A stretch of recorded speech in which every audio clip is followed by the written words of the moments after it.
How come people listen when there's a hammer? Good evening, everybody. It's nice to see this place full. We have some great proclamations and some great fun news for our city with employees, and we're going to celebrate tonight. So with that, we will start the meeting at 6:34 p.m. on, when is it? I just lost my date. There we go, October 7th. I want to remind everyone that per the city's rules of decorum, all speakers, members of the audience, and council members are to conduct themselves with decorum and not to engage in conduct that interrupts the orderly conduct of the city council meeting. Also, public comment through Zoom will only be accepted for the agenda items listed within the consent calendar. Public hearing and other matters section of the agenda. General public comments will be accepted at the meeting by those physically in attendance at the appropriate time. Tonight, we're very pleased to have recently appointed Verne librarian and Army veteran E4 specialist Adrian Romero to conduct the Pledge of Allegiance for us. Mr. Romero, please come forward.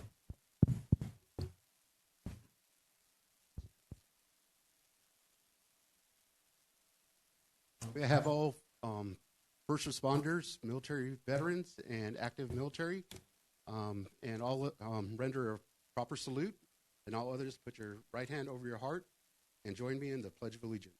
I pledge allegiance to the flag of the United States of America and to the republic for which it stands, one nation, under God, indivisible, with liberty and justice for all.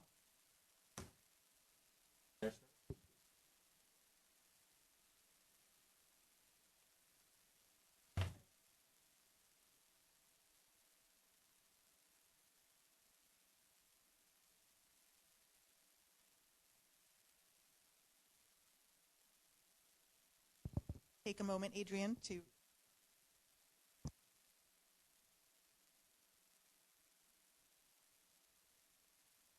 don't touch it.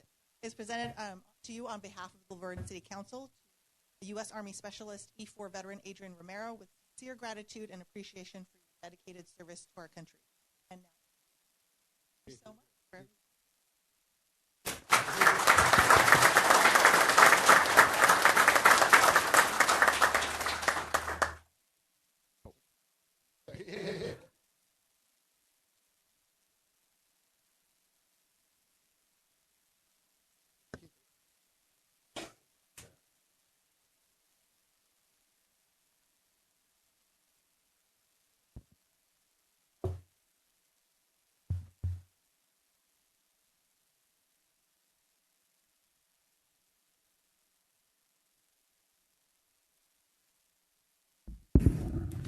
Mr. Domer, roll call, please. Thank you, Mr. Mayor. Councilmember Crosby is excused absence. Councilmember Kashifagita is excused absence. Councilmember Lau? present. Mayor Pro Tem Johnson? Present. Mayor Hepburn? Here. We have a quorum, sir. Very good, thank you. Tonight we have several presentations. The first one, the introduction of the ULV interim president, Risa Dixon. PhD Dr. Dixon brings 25 years of higher education and administrative experience with her to the interim role, where her leadership will provide a smooth transition as the university seeks the next permanent president. I'd like for her to come forward and give us more background on her professional career and her vision of this interim period time. Welcome.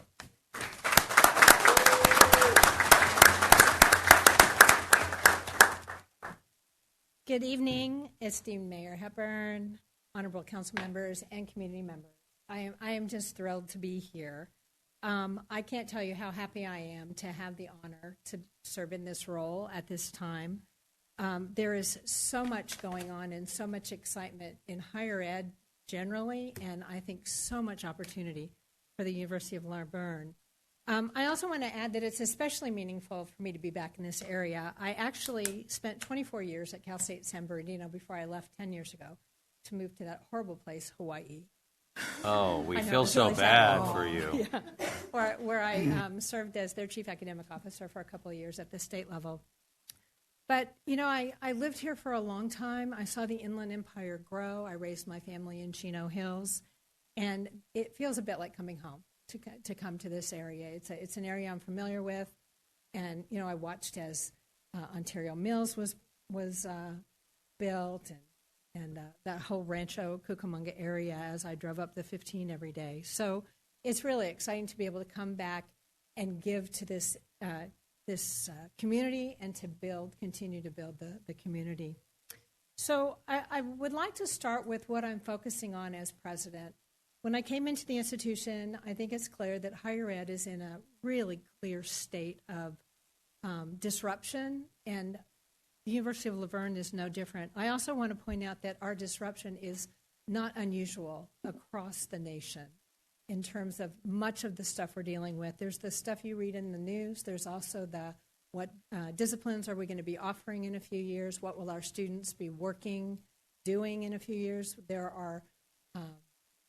There's work that's changing, that's work that doesn't exist yet. The structures, the budgets, all those things aren't working in higher ed anymore. So one of the things I've done as we move forward in this very difficult time in higher ed is I'm putting the University of Laverne values front and center. And the values are ethical reasoning, civic community and engagement, diversity and inclusivity, and lifelong learning. And I'm using those to be essentially our North Star in making decisions and ensuring that we meet the needs of the institution, meet the needs of our students, and meet the needs of the community. So as you all know, the University of Laverne has been a cornerstone in this region since 1891. It's been around for a long time. I anticipate it's going to be around at least that much longer. But as we've grown with the community, the institution has morphed and changed. Much like the community, our demographics have changed. So we are now designated as a Hispanic serving institution, which means that at least 25% of our students self-identify as Hispanic.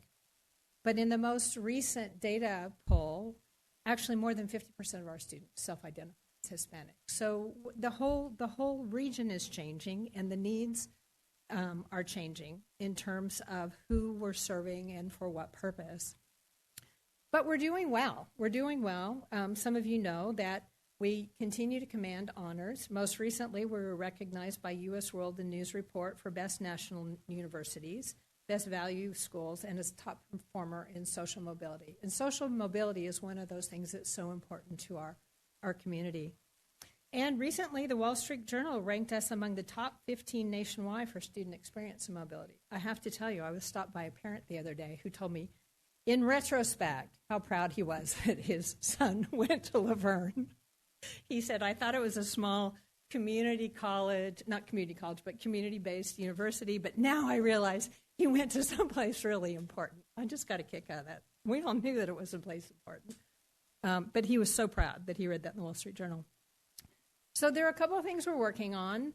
One is the College of Community Health and Community Wellbeing, as we are trying to determine what the needs are in the community. We understand that healthcare is a really important need, so we're developing healthcare programs so that we're responsive to the needs of the community.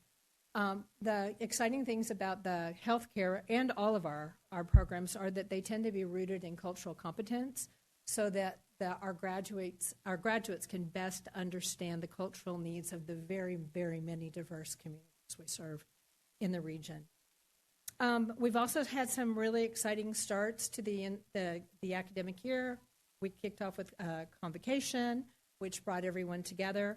And in the meantime, we've made 2 key hires that I'm very excited about. One is our new Vice President for Enrollment Management, Elena Dunn.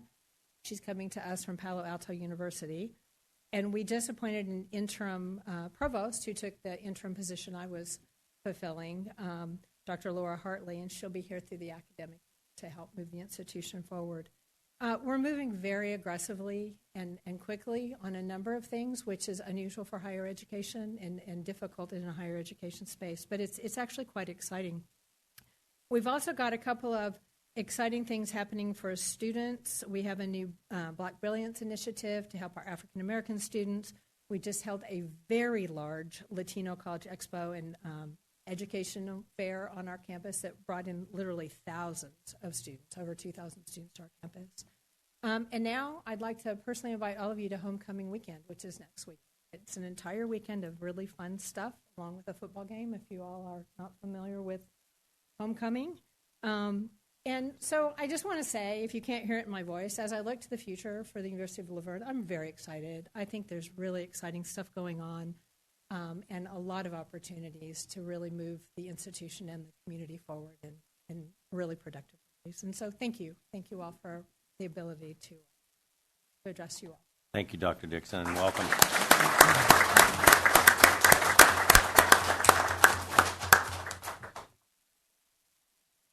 Come on.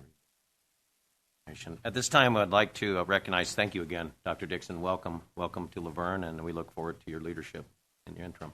Thank you.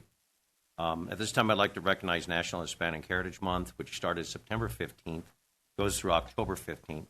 This year's theme, Pioneers of Change, Shaping the Future Together.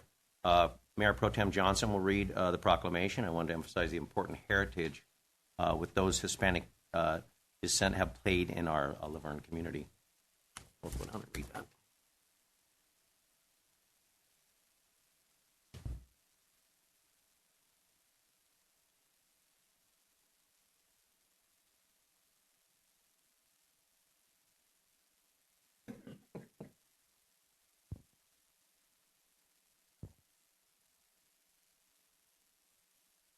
Testing.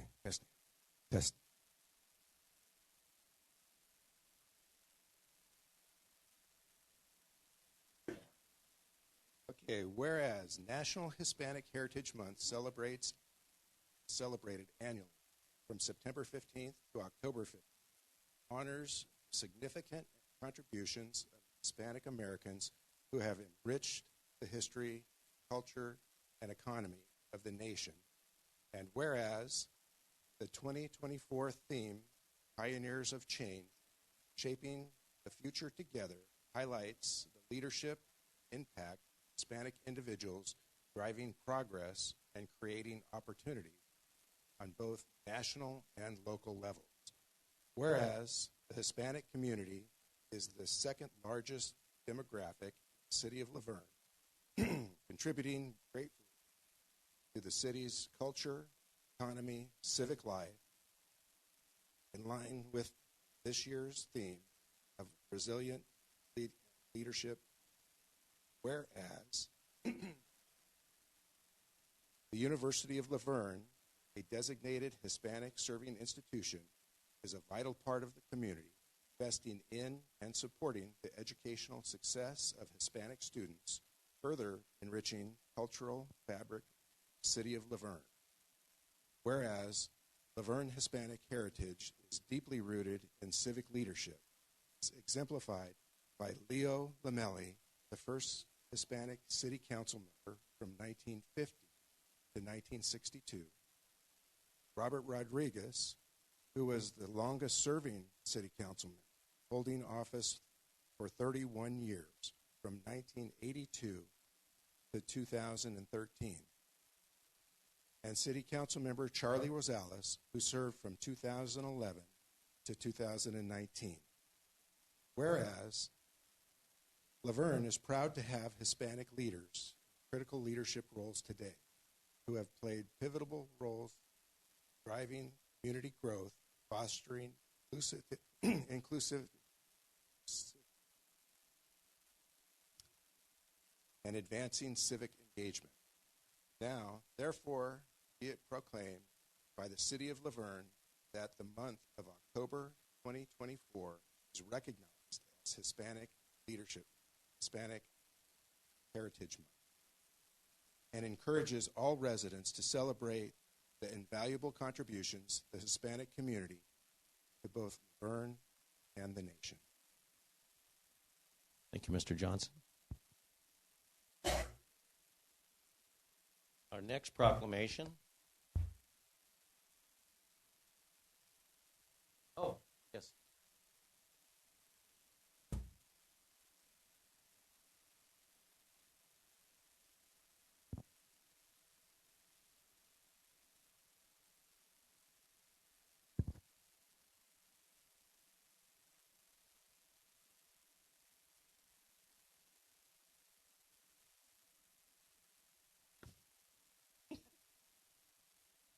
The next presentation is a proclamation for Fire Prevention Month. Every year, October is recognized as National Fire Prevention Month to raise fire safety awareness and help protect homes and families. The Laverne Fire Department works diligently to protect the community against potential wildfires. Mr. St. Enge, when you come forward while we read this proclamation, and Councilmember Wendy Lau will read this.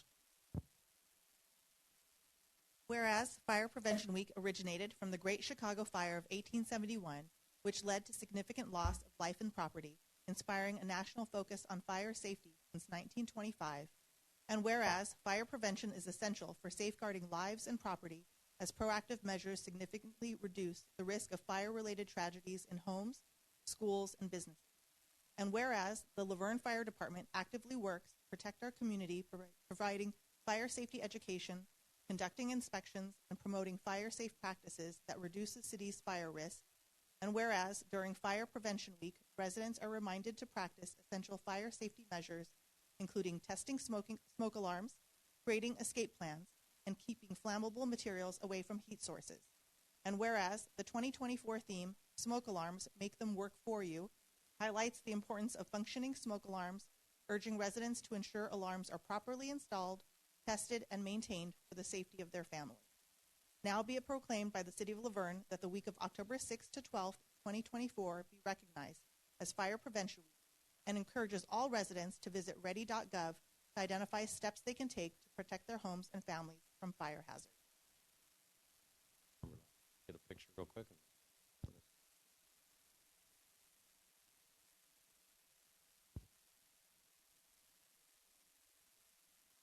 Mr. St. Ange. Thank you, Mayor. Just like the Councilmember read right now, the Great Chicago Fire started this back in 1871. It has taken over 17,000 structures that fire had, also taken over 250 lives. And because of this, the National Fire Protection, NFPA, has proclaimed this week as Fire Prevention Week. So this has been going on since 1922. So right now, I'm going to bring out a special guest that's going to help me celebrate what this next motion is.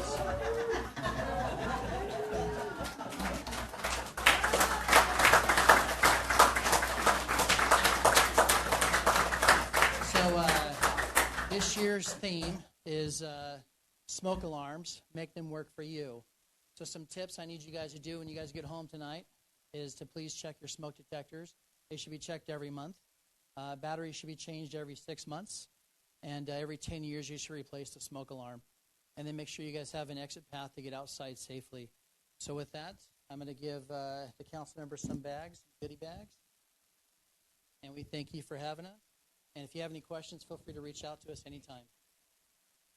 Thank you, Sparky.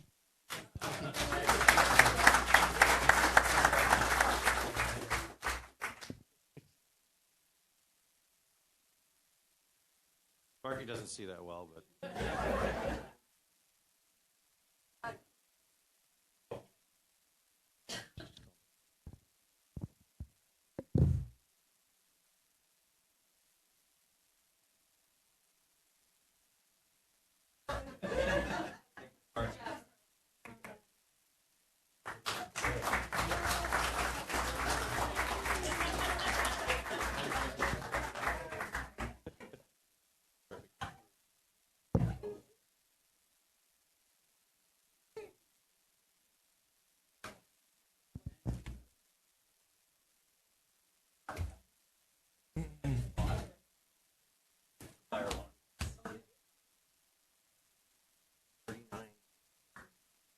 Expensive. They talk. A lot of the fire and smoke detectors that you have now are good 10 years. They're good for 10 years. And like Fire Marshal St. Ange said, throw them away after that. Go to Home Depot, buy your 4 or 6 pack, and put them back in. It is, and now the smoke detectors also talk. And they will tell you fire, fire. So you want to put those in the right areas. And CO2 alarms, too. Fire Marshal St. Ange, CO2 detectors and carbon monoxide. So make sure you get those too. For a little bit of money, it's a big, big, big prevention from saving in your house and your family. So anyway, with that, we move on.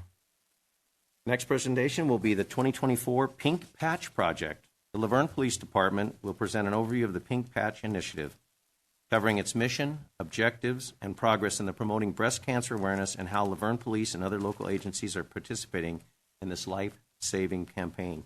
I will call forward the Police Community Services Supervisor, Holly Savage. There she is. Good evening. Thank you, Mayor Hepburn, council members, and City Manager Domer. As you may know, October is that too loud?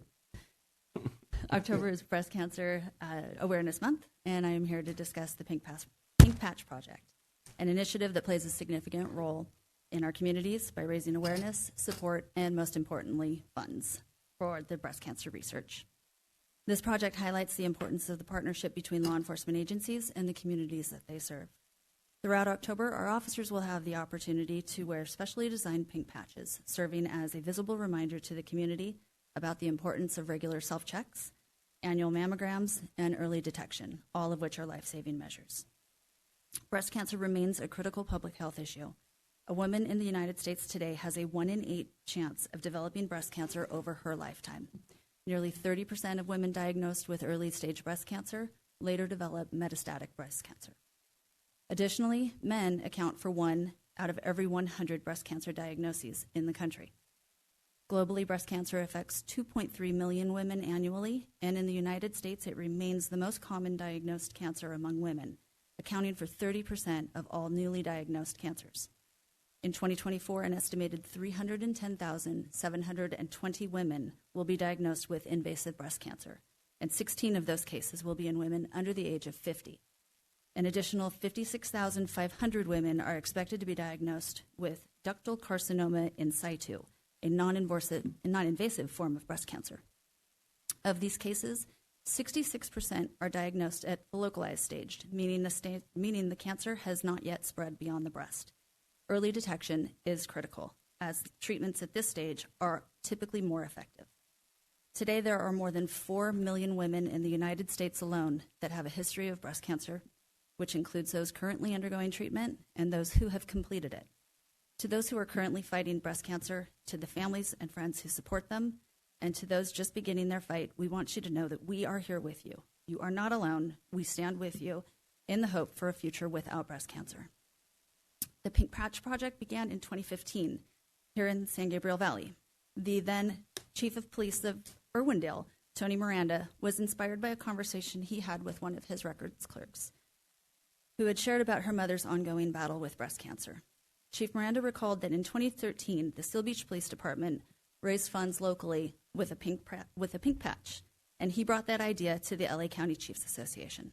That first year, 25 LA County agencies joined the project and raised over $20,000 for the City of Hope. The Laverne Police Department joined the Pink Patch Project in 2016 with a pink version of our then patrol patch. Since then, we have designed multiple unique patches each year, reflecting the spirit and the pride of our community.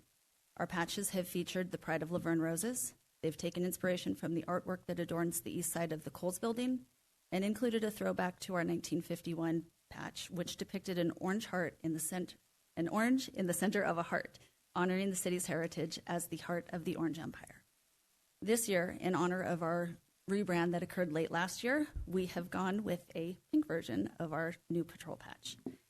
Since its inception, the Pink Patch Project has grown tremendously. Today, there are 966 agencies worldwide participating, with over 1.5 million patches sold and more than $2 million raised to support breast cancer research and awareness efforts.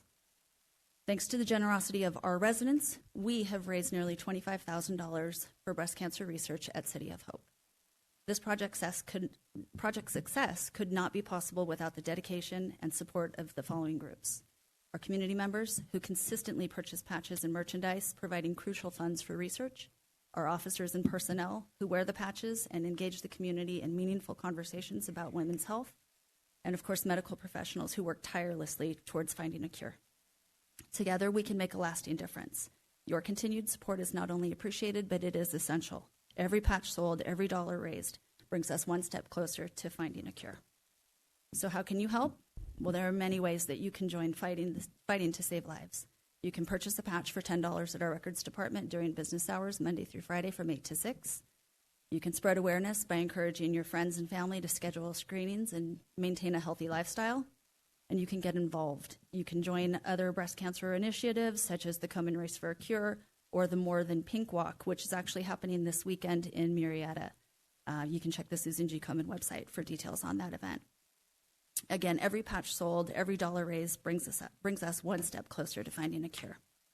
Thank you all for your continued support of the Pink Patch Project, and thank you for your time this evening. Thank you, Holly, very much.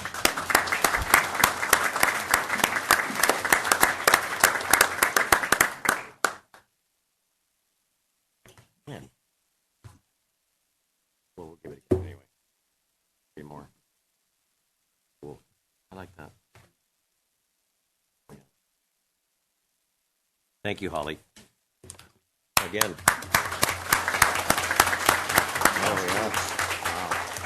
It's only $10, everybody. Let's put out our money and buy those patches. Please support the cancer awareness. Next, we have firefighter Kenneth Villasenor will now present on the fire department's Pink Patch participation in this life-saving program. Right? What you said? No? Pink Patch participation. T-shirt. Yep. Excuse me.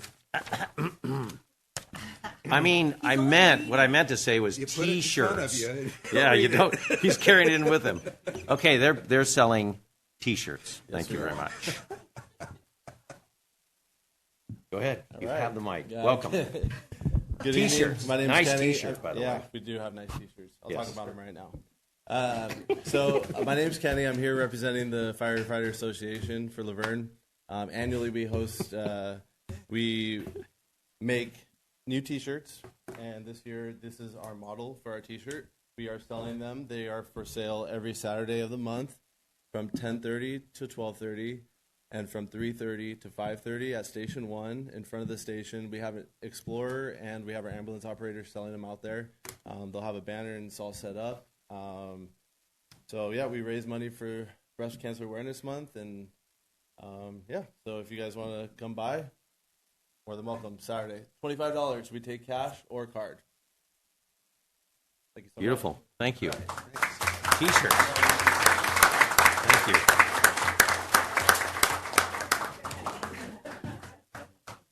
That's totally different than this. Okay. Who wears meeting? Oh, Laura, what size do you XL. Yes, XL. sir.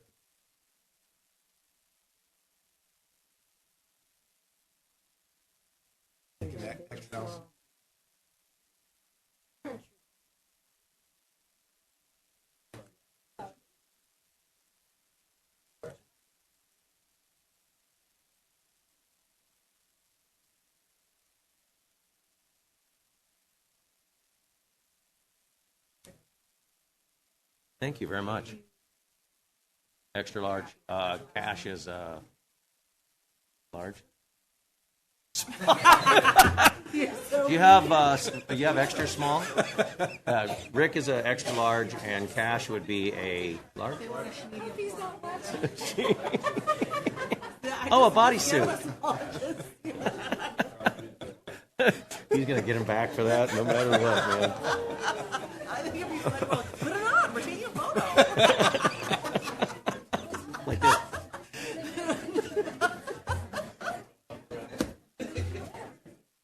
There we go.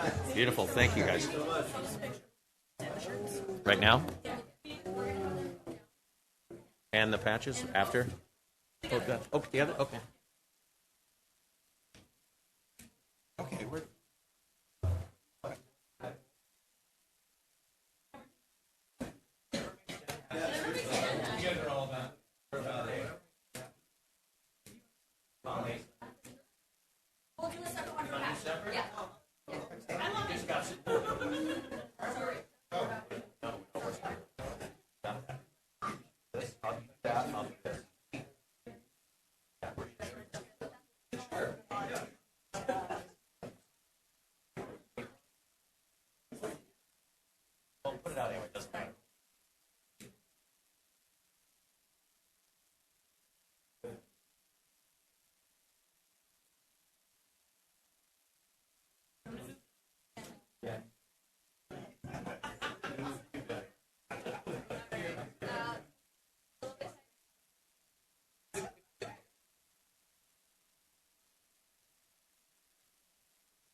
Okay. You want to get another picture, Holly? You want to get another picture? Yes, do it. Come on. Oh, wait, Holly, shirts or patches?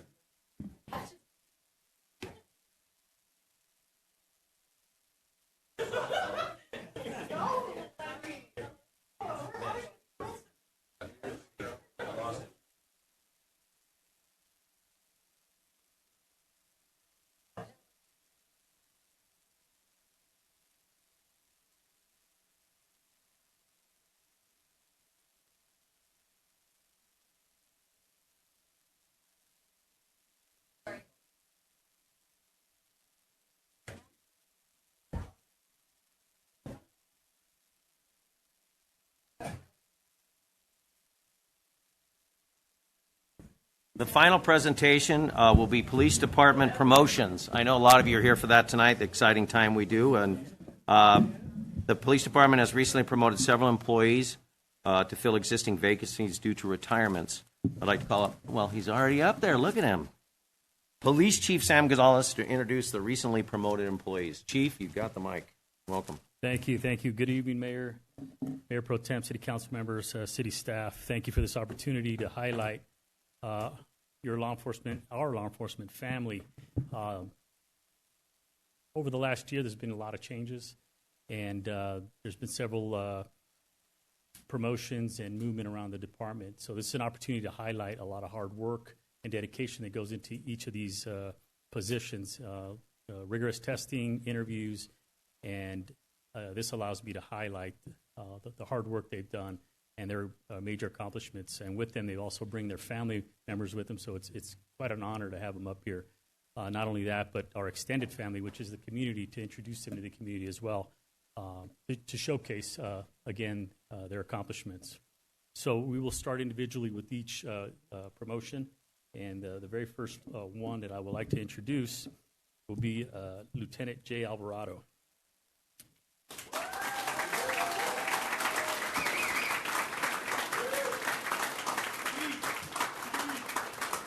Lieutenant Alvarado, you get to stand there for a few minutes while I read this quick bio from you. Lieutenant Alvarado has proudly served the city of Laverne for 20 years, dedicating his career to various key roles within the department. His experience includes a decade on the Foothill Special Enforcement Team, where he contributed significantly to high-level operations and tactics. Over the years, Lieutenant Alvarado has held roles and ranks such as corporal, field training officer, post officer, detective, and sergeant. His leadership has been instrumental in shaping impactful programs focused on homeless outreach, mental health, and wellness designed to support both the community and his fellow officers. Lieutenant Alvarado holds a bachelor's degree in criminology from the University of Laverne. Have our folks here from Laverne? All right, she left already. And a master's degree in law enforcement and public safety from the University of San Diego.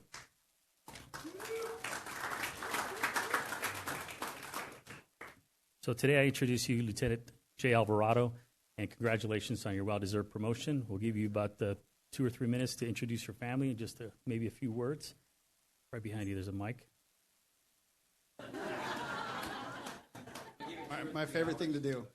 I've been here, my undergrad was 2000. 25 years, I've been a police officer here for 20 years.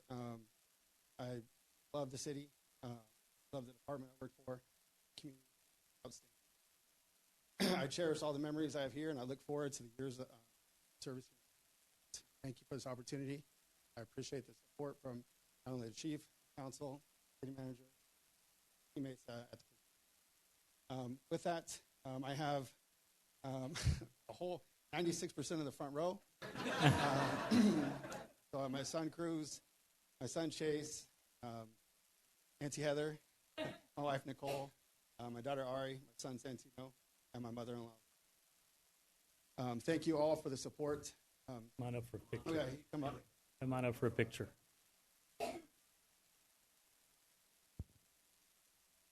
I'm still taller than my oldest son. It's the hair. Okay?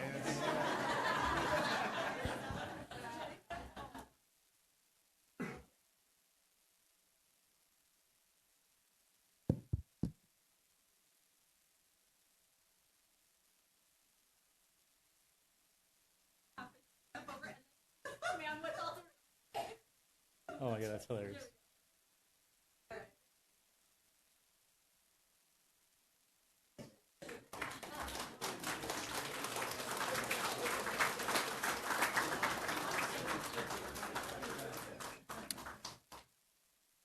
The next member of the organization I'd like to acknowledge is Corporal Julian Silva. Please step up.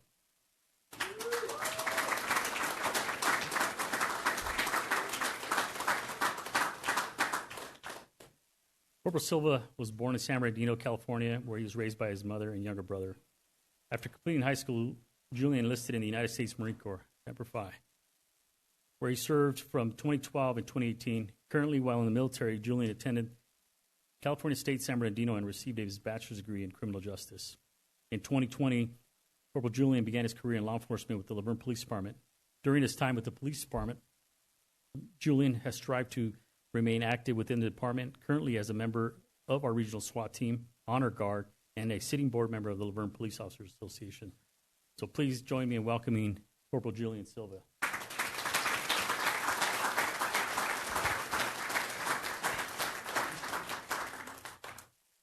Yeah, I'll keep it very brief. Thank you guys for all being here. We appreciate you guys' support. I don't have any family here with me in attendance because they are out in San Bernardino. But as Chief had said, this is my family at work, so I'd like them to all come up for a picture with me.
That was awesome. You know, time and time again, you're going to hear me always say a family, and I always try to make sure that we say family. Everyone you see back there spends 12 hours a day with each other, sometimes 4 or 5 times a week. So this is why we call family, because you almost spend more times with them than you do at your actual family. So thank you for reminding me of that we are a big blue family. So, and you'll see behind me as I introduce more of our employees, they also have an extended family who are also in law enforcement. So again, that's why it's important to not just introduce them to council, but to the community to say, this is the sacrifices we make to make sure that the city of Laverne is safe. So thank you for reminding me of that. The next employee I'd like to recognize is Corporal Alan Weinreb. Please step on it.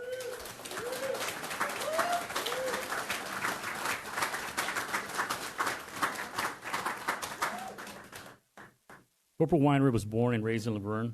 Alan attended schools throughout Bonita Unified School District before attending, again, the University of Laverne, where he earned his Bachelor's of Science in Psychology. Alan is passionate about continuing his education and educational pursuits, where he earned his Master's of Education at USC and another Master's of Education at the University of Laverne, where he also hopes to earn his doctoral degree. Alan has been a police officer for 12 years, lateraling to Laverne 2.5 years ago. In his time as a police officer, he has served in several collateral assignments on peer support, crisis negotiations, homeless outreach team, drone team, and as a tactical medicine instructor. Alan's primary assignments have included digital forensic examiner, juvenile crimes investigator, school resource officer, and is currently field training officer and K9 for the Laverne Police Department. He comes around with Tupelo if you've seen the dog. Alan continues Alan hopes to continue pursuing his passion in law enforcement and education by sharing his knowledge with the Laverne Department and the community. Please join me in welcoming Corporal Alan Weinreb.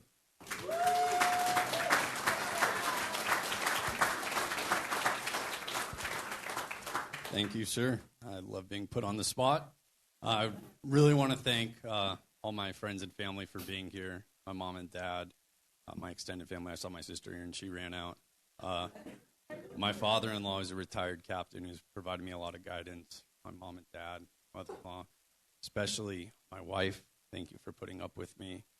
And I really, this might be out there, but I really want to thank my cousin Martin for sitting down with me all those years ago and convincing me to even get in this field. Love you all. Love this community. Thank you so much. Come on up for a photo. Come on up for a photo.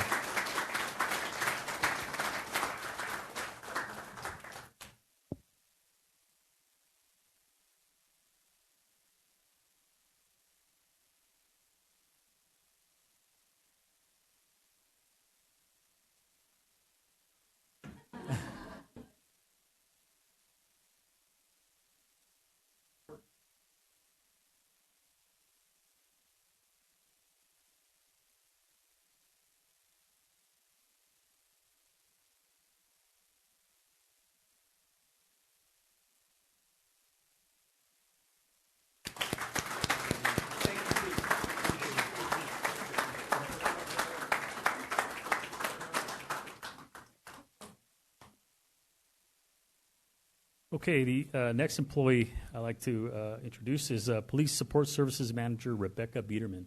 Please come on up.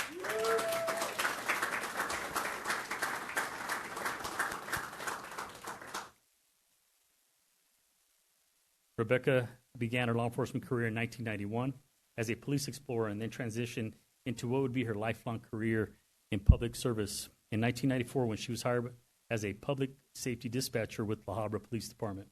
Since that time, she's also worked for West City's Police Communication in Orange County, serving as a training officer with the Chino Police, where she also served as an acting lead communications training officer. She was involved in the agency's CAD RMS transition project and a member of the department's training cadre. In 2018, Rebecca accepted a position with the Laverne Police Department as a communications supervisor. Rebecca currently holds her emergency number professional EMP certification and attended the NINA Center Manager course in 2022.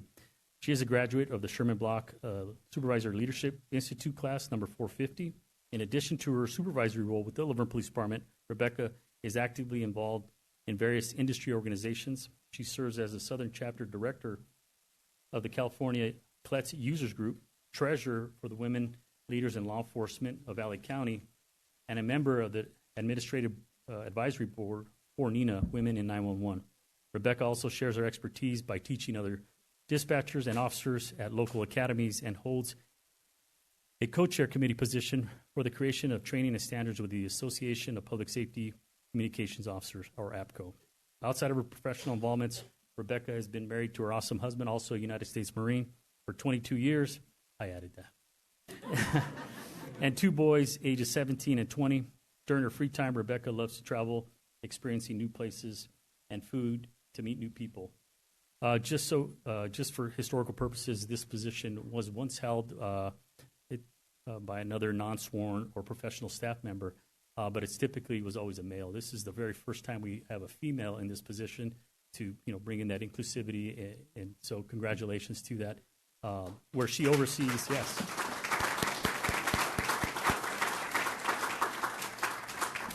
Rebecca oversees our Records Bureau, dispatch, property and evidence, essentially all professional staff members, once overseen by a lieutenant. So now she holds that position now. So congratulations to you. So now you get 2 minutes.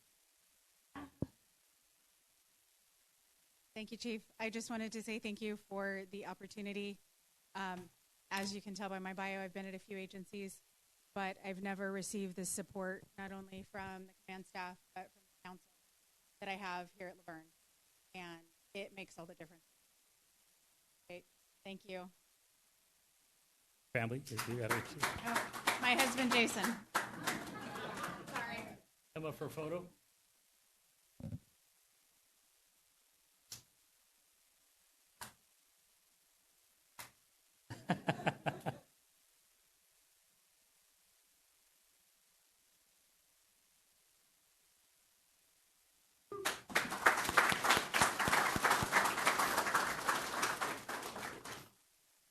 The next police employee we'd like to recognize is Police Services Technician Alyssa Cortez. Come on up. Alyssa graduated from high school in 2013 and previously worked in customer service and healthcare. Growing up around law enforcement, as you will see behind me, with her father serving as a police officer and later marrying a police officer, she developed a deep appreciation for the work and commitment involved in keeping communities safe. In 2022, she joined the Laverne Police Department as a records clerk, where she gained valuable experience and insight into law enforcement operations. After working in this role for over half a year, Alyssa has transitioned to a new position as the Police Services Technician. With a passion for helping others and a commitment to the community, she's excited to embark on this lifelong career in public safety, making a positive impact in the lives of those she serves. Aside from work, she is married for 5 years and is a mother of a 4-year-old son and a 7-year-old daughter. Alyssa enjoys photography, movies, concerts, and traveling with her family, cherishing moments spent together while exploring new places. So please welcome Police Services Technician Alyssa Cortez.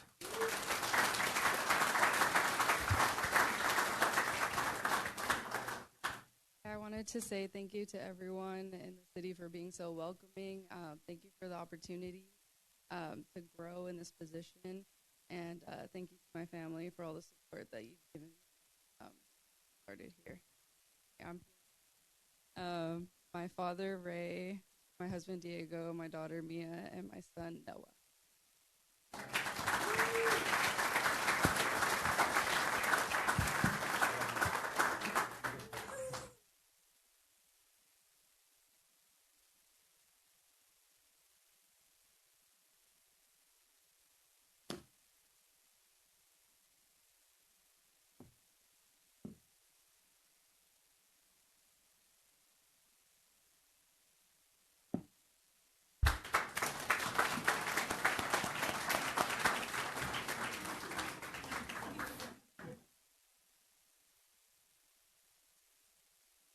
And lastly, the last employee we'd like to recognize is Management Analyst Yasmin Potts.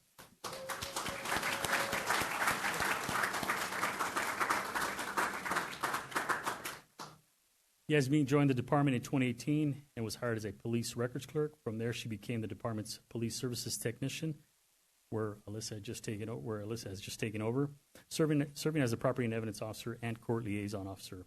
She holds a bachelor's degree in communications from the University of Southern California and has a background in executive administration. So now she's looking over me and keeping me out of trouble. Yasmin is excited to further her contributions to the department in her new role as a management analyst. Please join me in welcoming management analyst Yasmin Potts.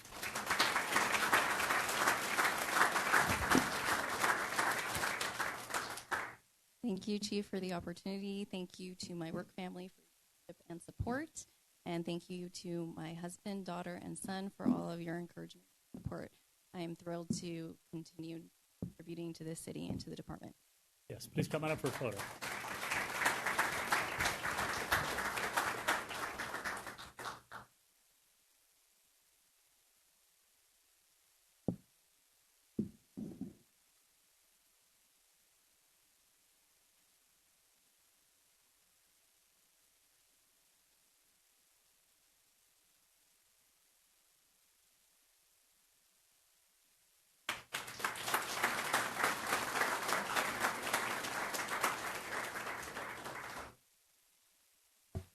Thank you, Chief. With that, we're going to take a few-minute break so everybody can get back to what they need to be doing, but we congratulate and welcome all of our new employees, and we do have a great city here, and we're very blessed. So thank you all again, and thank you for joining us, and 5-minute break.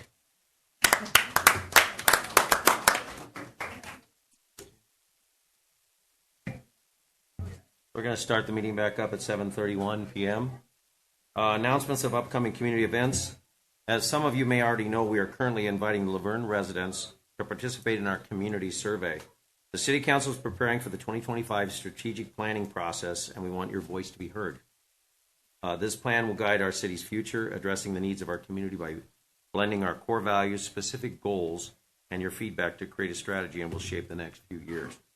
From now until October 25th, you can share your thoughts on what's most important to you and Laverne. The survey covers all aspects of our city, takes only 10 to 15 minutes to complete.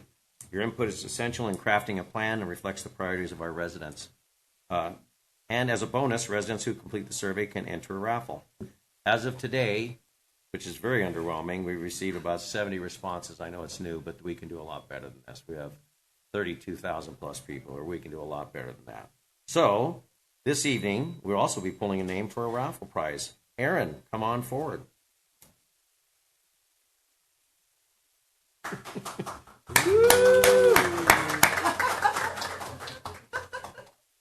Ladies always first. Absolutely. And you get to read it too.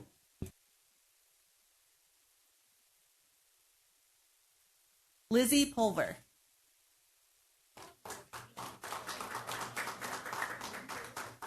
Okay, let's get that survey done, guys. They're going to be pushing out hot and heavy now to get this thing done because it's extremely important. With that, is that good? We will now move on to announcements of upcoming community events. Oh, yes, Aaron. Yes. Okay. Sorry. Since I forgot to put it in your script, the like survey t-shirts and can patches. be found at cityoflaverne.org/survey. If you go on our social media, it's the first pinned item. If you go to our homepage, there's a banner and you can just click it. It's hopefully straightforward. If people are concerned about filling it out online, come to City Hall, call us at City Hall. We'll help you get it submitted because we just want as many people's feedback as possible. So cityoflaverne.org/survey or many other ways. And we'll be pushing it out on social media. It's out on social media. It'll continue to go out. We've sent it out to as many people as we can. If you have an idea of who we could share it with, let us know so we can get it out to more people. Thank you, Aaron. Thank you. Very much. Now go home. Okay, upcoming announcements. Adrian Romero, Laverne Librarian. Good evening. First, I want to start by, I want to thank the City of Laverne Community Services Department for allowing us to host a booth at the upcoming Truck or Treat event this Saturday. We'll be giving away free books and other goodies to children and their families. And margaritas? No, Is that what no you said? margaritas, sorry. Could have sworn I heard that. So please come visit our booth. Oh, that's what I said, me Margaret. Okay. And at the library for the month of October, through November 16th, we have a partnership with In-N-Out Burgers, where Laverne Library will participate in their cover-to-cover reading program, where children ages 4 to 12 can earn gift cards for either a free cheeseburger, burger, or grilled cheese sandwiches. To earn these rewards, children will need to read or read with a parent or caregiver 5 books to earn a gift card. The participants can earn up to 3 cards during this time period. And to join, children will need to enroll in the program and pick up their log in person at the library. And for adults, we'll be holding an adult art program to celebrate Hispanic Heritage Month tomorrow at 6 p.m. The art piece that participants will be working on is tinfoil art known as hojalata. People create their own Mexican art piece with tinfoil and markers, and they can take it home. And also, October is Teen Read Month, and Laverne Library will be holding an event at 4 p.m. this Friday for ages 13 to 17. The program will be a trivia challenge where teens can win prizes by being quizzed on teen fiction and other library resources. And, it's free, so teenagers can participate. And these are a few of the events that Laverne Library will be hosting. Other events can be found on our site at lacountylibrary.org. Okay, thank you. Thank you, Adrian. Thank you for your service to our country. Thank you. Barbara Smythe.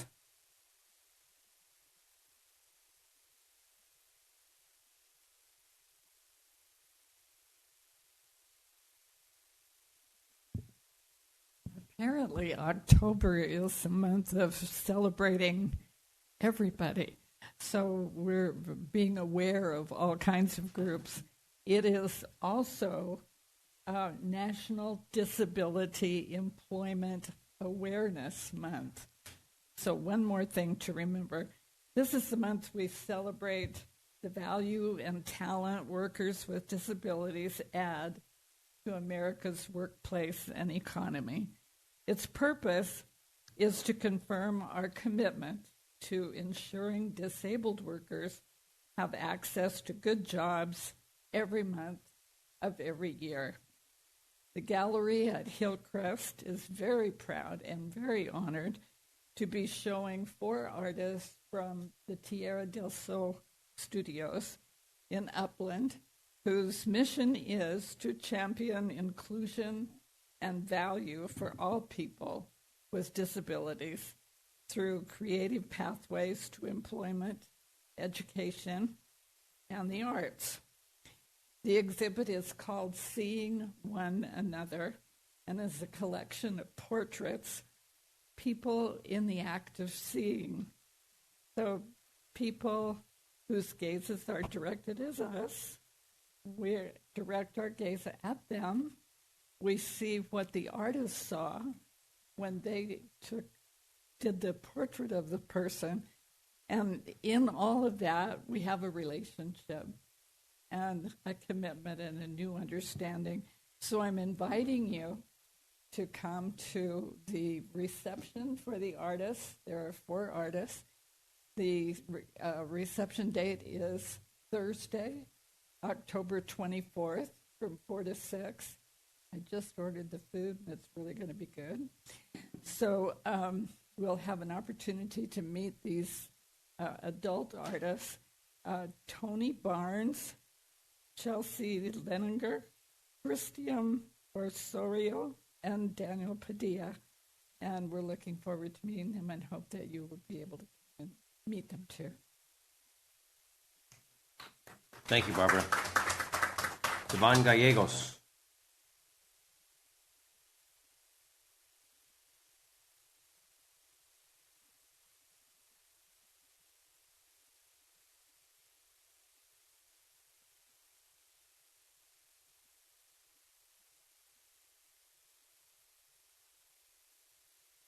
Seroptimus Trophy. All right. Good evening, everybody. Kind of like the smudge pot. Yeah, totally. All right. Yvonne Gallegos, Vice Chair of the Cultural Awareness and Social Inclusion Committee, or CASI, as we are known. I do want to say that on Saturday, September 28th, Cassie participated in the Seroptimus of San Dimas Laverne Trivia Night. This was the 2nd annual trivia contest, dinner, and silent auction to fundraise for Benita's Children, Seroptimus Dream It, Be It, and Live Your Dream programs, all which support young women. It was a fun time and great to see teams from both cities coming together and competing to support a wonderful organization and those important causes. I am thrilled to announce that the Cassie team took home the 2024 City Trivia Trophy. It was really fun and fantastic and such an honor to represent Laverne and win this beautiful trophy. So I thank all my Cassie people that participated and help us to bring back this trophy. So go out there and support Seroptimus because it's a really great organization. All right, we defeated 18 other teams, so not shabby. It's getting better by the minute. Right? Okay. Also, past event that I wanted to give an update on Tuesday, September 17th, Cassie, along with the University of Laverne College of Law and Public Service, the Office of Civic and Community Engagement, alumni, associated students, the NAACP of Pomona Valley, the Andrew Goodman Foundation, and the League of Women Voters, along with Councilwoman Law. We sponsored a National Voter Registration Day in and around the campuses in Laverne and Ontario. And this wasn't only for students, but also for community members as well. And the National Voter Registration Day is a nonpartisan civic holiday dedicated to celebrating our democracy and getting people to register. So I wanted to provide an update because Cassie was one of the sponsors, and we had members from Cassie as well man some of the tables and give out, check status, for voter status, registration, et cetera. So we had 296 individuals that were engaged, right? We had 57 voter registration status checks, 6 that are registered to vote, and then we had 26 volunteers. So that was a really successful event for the community and for the students. Almost done. I did want to remind everybody that the University of Laverne, right, is a vote center for registered voters in Los Angeles County. That vote center is at the Sarah and Michael Abraham Campus Center on the 3rd floor at 2000 2nd Street in Laverne. And also as a reminder, early voting starts November 2nd through the 4th. Register to vote. If you haven't registered yet, is October. The last day to register to vote is October 21st, 15 days before the election. The vote center locations will be open again. Early voting period November 2nd through the 4th from 10 a.m. to 7 p.m. and then on election day November 5th from 7 a.m. to 8 p.m. And this was kind of the information that we were also giving to those who visited us at the tables during National Registration Day. I did want to just mention a few happenings around town that I think that people might have some interest in. Pomona Valley Pride is having a fall extravaganza, treats, games, family fun. They're going to show the movie called Paranorman at 6 p.m., and this is all taking place on Saturday, October 19th from 4 to 8 p.m. at the Lopez Urban Farm, which is located on Mission Drive in Pomona. And if you haven't heard or visited the Lopez Urban Farm, they do a lot of great work. It truly is a urban farm. It's in an abandoned lot that they've turned into a farm of growing all kinds of fruits and vegetables and really great things. They do have something, and again, this is to serve the not only the Pomona community, but also any community in the vicinity. They have something that is called El Puesecito, okay? And this event is a take what you need, pay what you can urban night market with fresh produce, groceries, education, programming, community, art, and more. That's from Wednesdays from 5 to 7. So you can go, and if you are in need of any groceries or produce, again, you can take what you need or pay what you can for those.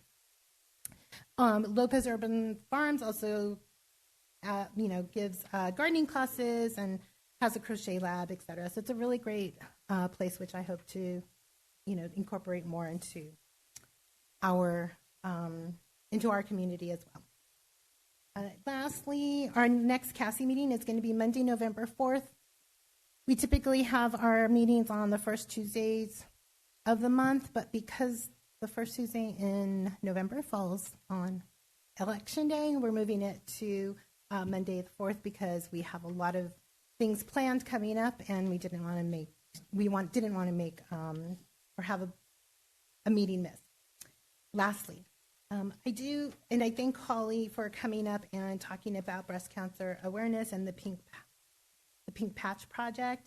A lot of the statistics that I was going to give out, she did that for me, which was great.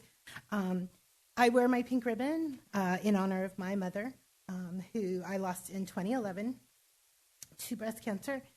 But what I wanted to say was, to keep doing your self-checks, get those mammograms. Also, I did want to let the community know that the Pomona Valley Hospital is doing $50 mammogram screenings. You don't have to have a physician's order. You don't have to have proof of insurance.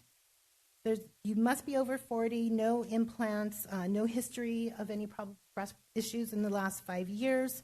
But for anybody who doesn't have insurance and needs a mammogram, which we all should do, $50 screening on a mammogram with, again, no physician's order, no proof of insurance. So I would recommend that anybody who needs a mammogram and doesn't have insurance to go ahead and take advantage of that program. That's all. Thank you. Thank you, Yvonne, very much. Thank you. Sherry Best.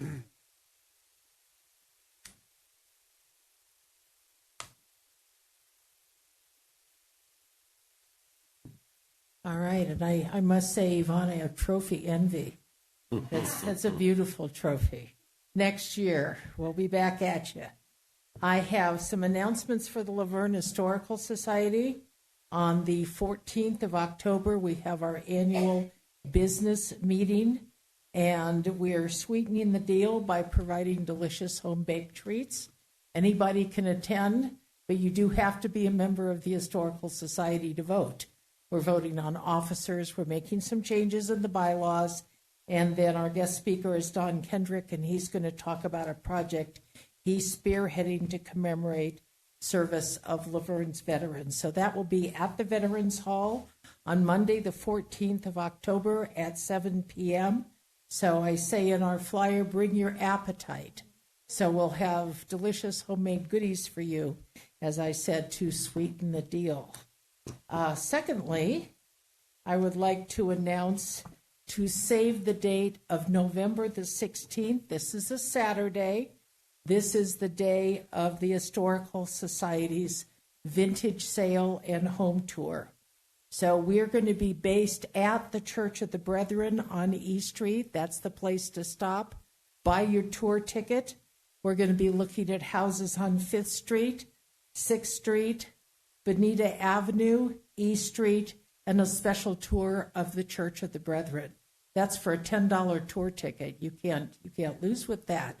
You can also buy some wonderful vintage items that we'll have for sale. Of course, our delicious jams, jellies, and marmalades, T-shirts, books, and memberships.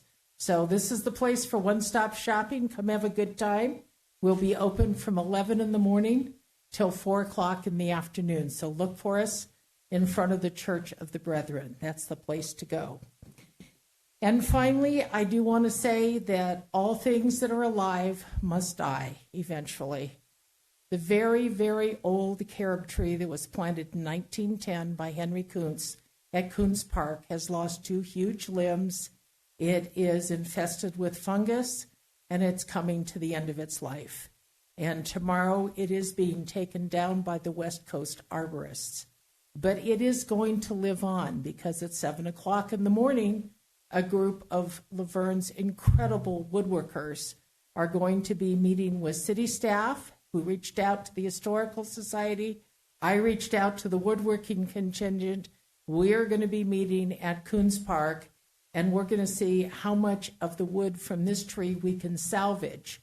And the city staff have offered to take the wood over to Hillcrest, another partner, where we can drop it off and let it season a little bit, and then the woodworking artists will work with us to decide what we want to make of this wood so that this carob tree will live on. So if you want to see kind of the end of times for this old tree, but also when you think about it, the beginning of its life, tomorrow is the day that happens. So we're sad, but it's inevitable. It is that cycle of life. So I want to thank people at the city for reaching out to me so we could do that. It was a bit of a scramble to pull everybody together, but we're going to be there, and we're going to make something out of this wonderful old tree that will be useful and functional for people in the community.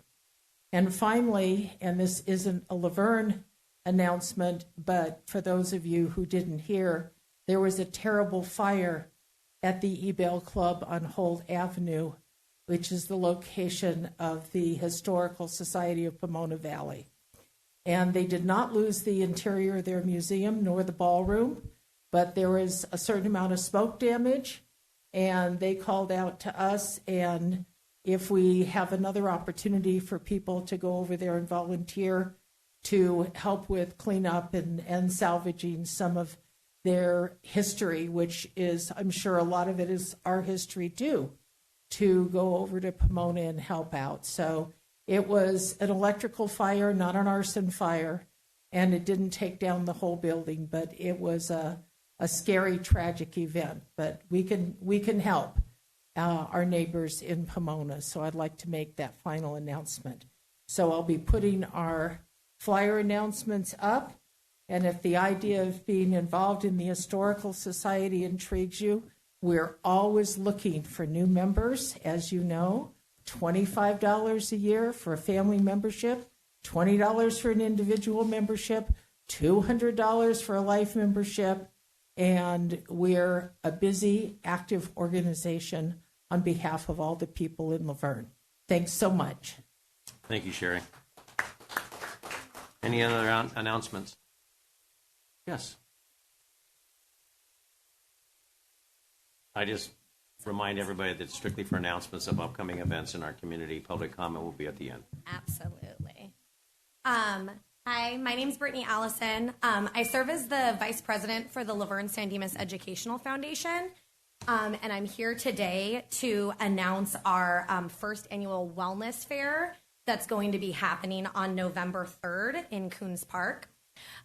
You might know the Laverne San Dimas Educational Foundation through our annual golf tournaments, our educator grants that we give out to educators throughout the school district, as well as our yearly Perseverance and Kindness Awards. Over the past few years, we've also been able to provide over $100,000 in grant funding for wellness initiatives at multiple sites throughout our school district. We want to celebrate this work, celebrate wellness that's happening around our campuses. We know how much it's needed, as well as kick off our next campaign so that we can continue to support each of our 13 campuses as they pursue to support their students' mental health and wellness as it continues to be a challenge. So I want to invite everybody here, the council, and those of you listening at home. The fair will be on Sunday, November 3rd at Coons Park from 1 to 4. There will be raffles, activities for the whole family. There's going to be wellness experiences every 30 minutes.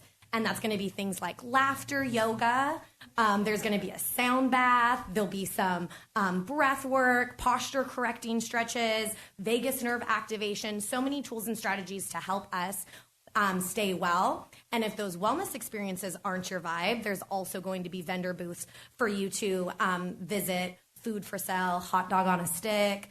Wellness is about balance, y'all. So the event is free, but sales for things like hot dog on the stick, there'll be plant cells, juice, microgreens, the Cal Poly Market. Those sales will help, the proceeds will benefit the foundation as we continue to invest in wellness throughout the district. And then one more thing, I can't be up here without also announcing something that an organization that does near and dear to my heart, the Roynan Beautification Committee. I volunteered with them, and every Friday they sort recyclables in order to fund the beautification of the campuses. So it's a super easy way for you to support that organization. They have recycling bins by the staff parking lot on 6th Street, and you can literally drop your cans and bottles in there any day of the week. But every Friday morning, you'll see dedicated volunteers sorting the glass, the plastic, and the cans. They take it to recycling centers, and that funds things like those beautiful vines that you see along D Street. If it weren't for the beautification committee, that would be a chain link fence. So all of Laverne benefits from their great work. They do amazing things on that campus, and I hope that you will be able to support us. Thank you. Thank you, Brittany. Appreciate that. Any other announcements? Mr. Bowen. Then Danita, you're next.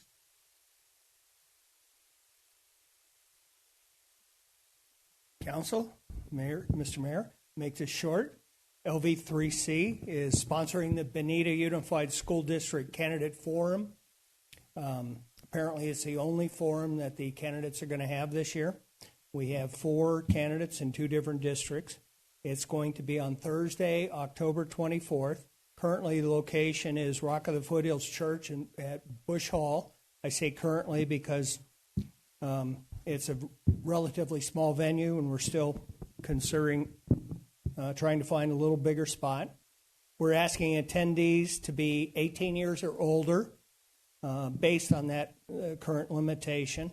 We've posted this on various social sites, and we look forward to a full house. Thank you. Thank you, Mr. Bowen.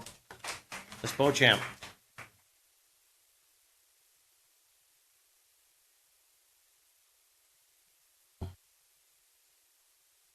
Good evening, Mayor and Council.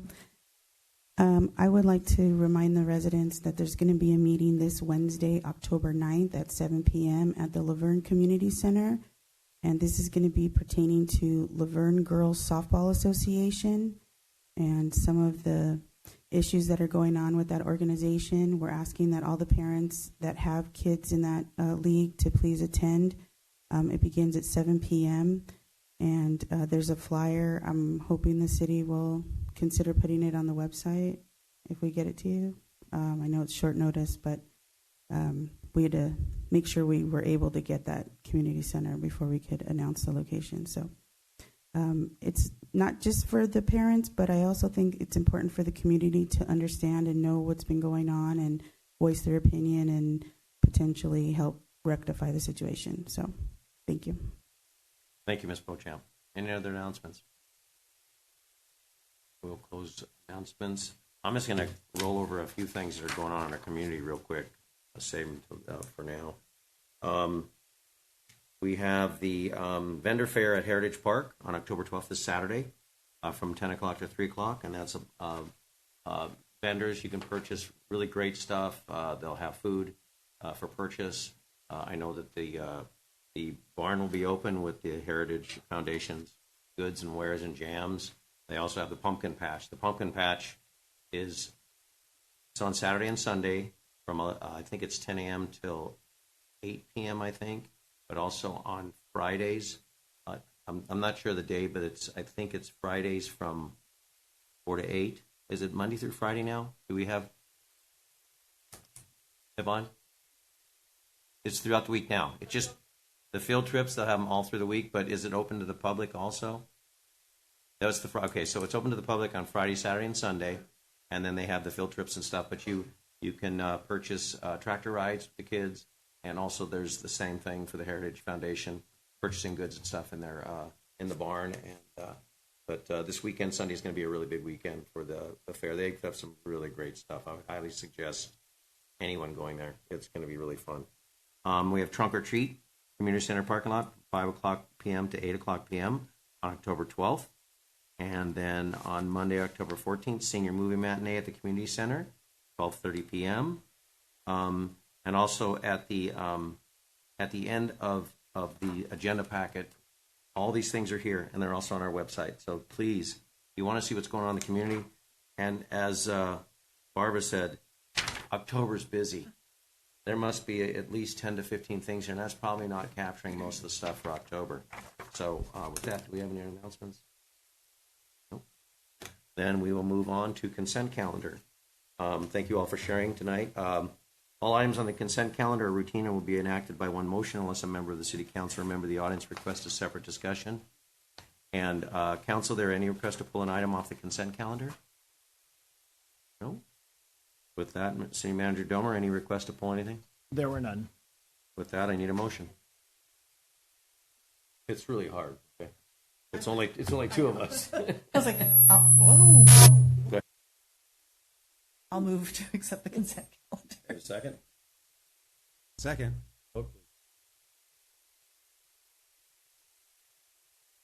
That item was moved by Lau, seconded by Johnson, and was approved 3-0. Thank you very much, and thank you for staff putting that consent calendar together. It's a lot of information, and it covers a lot of time and for employees, but thank you. Now we have one item on the request, the time extension on vesting tentative track map number 82001, 500 Baseline Road. 500 Baseline Road. City Manager Domer, please call forward the staff member who will be reporting, which would be Mr. Howling. Tim. Good evening, Mayor, members of the City Council. Yes, this evening, what we have before us is a public hearing for the consideration of a one-year extension for tentative track map, vesting tentative track map number 82001, also known as 500 Baseline Road. Before moving into the public hearing, or moving on with it, a few highlights that I'd like to point out to Council. This map was first approved by City Council back on September 20th of 2021. With that, there was some zoning changes as well as an annexation project. So the effective date of this map is actually for the approval November 3rd of 2021. So from that initial approval, they had 2 years, and per the city code, thereafter, it is a 1-year extension annually that we can bring forward. So this evening's public hearing would be the second of the 1-year extensions that have occurred so far, with a maximum up to 10 years that this map can be extended. Some notable highlights for progress over the past year from the last extension is this project was located formerly in an area that was unincorporated LA County, and it has since been annexed into the city in March of 2024. And so that is kind of the latest and greatest on the project and where it stands, and I'm available for any questions. Thank you.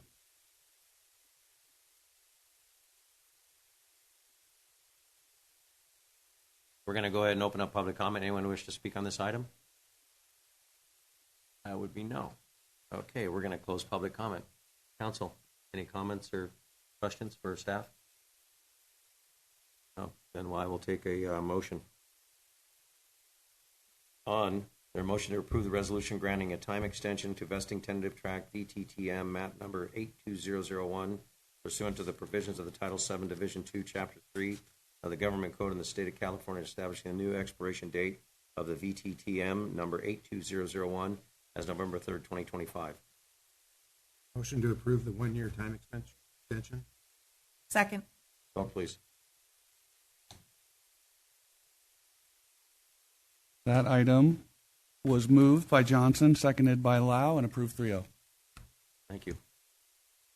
Now we move on to other matters. There are 2 items tonight. The first matter is the award of a construction contract in the amount of $3,110,000 to MNR Construction for a Plateau Summer Water Pipeline.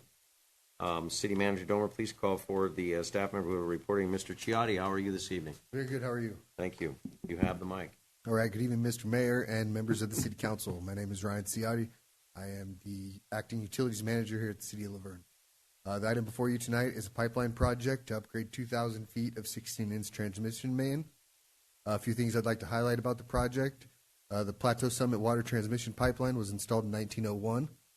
It serves a critical infrastructure to provide residents living in northern Laverne, Zone 5, which is north of Golden Hills, with adequate drinking water supply and pressure, as well as fire protection. The focus of this project is to repair and replace segments of the aging pipeline.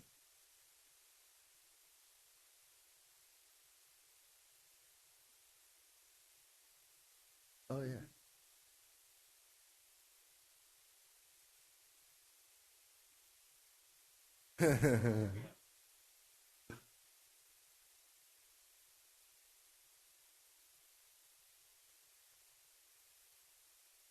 So here's a little bit about the project. It was originally installed in 1901. It's an extremely complex project due to the terrain and the proximity to the county sewer line. The replacement will be relining of 2,000 feet of 16-inch transmission line. 1,400 feet of it will be a bullet liner, a Kevlar interior lining system, and 600 feet of it will be traditional ductile iron pipe. 2 new 16-inch transmission valves will be installed, and this project will also include the Zone 3 booster pump station that was approved a little bit earlier. The next slide goes to a map of where Zone 5 is. That's in the yellow. And as I said previously, it's pretty much everything north of Golden Hills. That is the project area.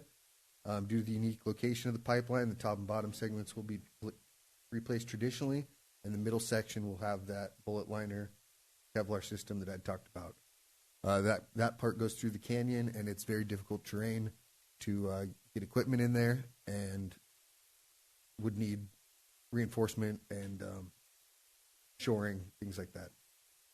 A temporary above-ground 6-inch steel line will be installed to provide additional water supply and help reduce the impact on the water system during the project construction. I can go to the next slide. The project was formally advertised on Planet Bids with a mandatory pre-bid meeting in mid-July with 12 bidders in attendance. Bids were opened on August 12th with 2 bids received.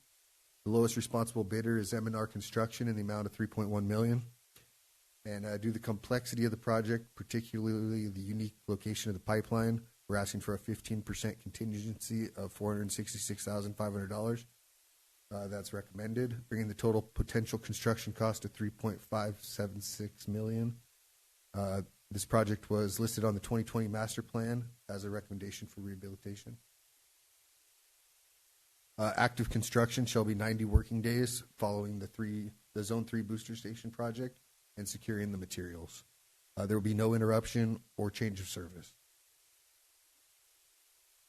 Staff recommends the award of contract to M&R Construction Incorporated in the amount of $3,110,000.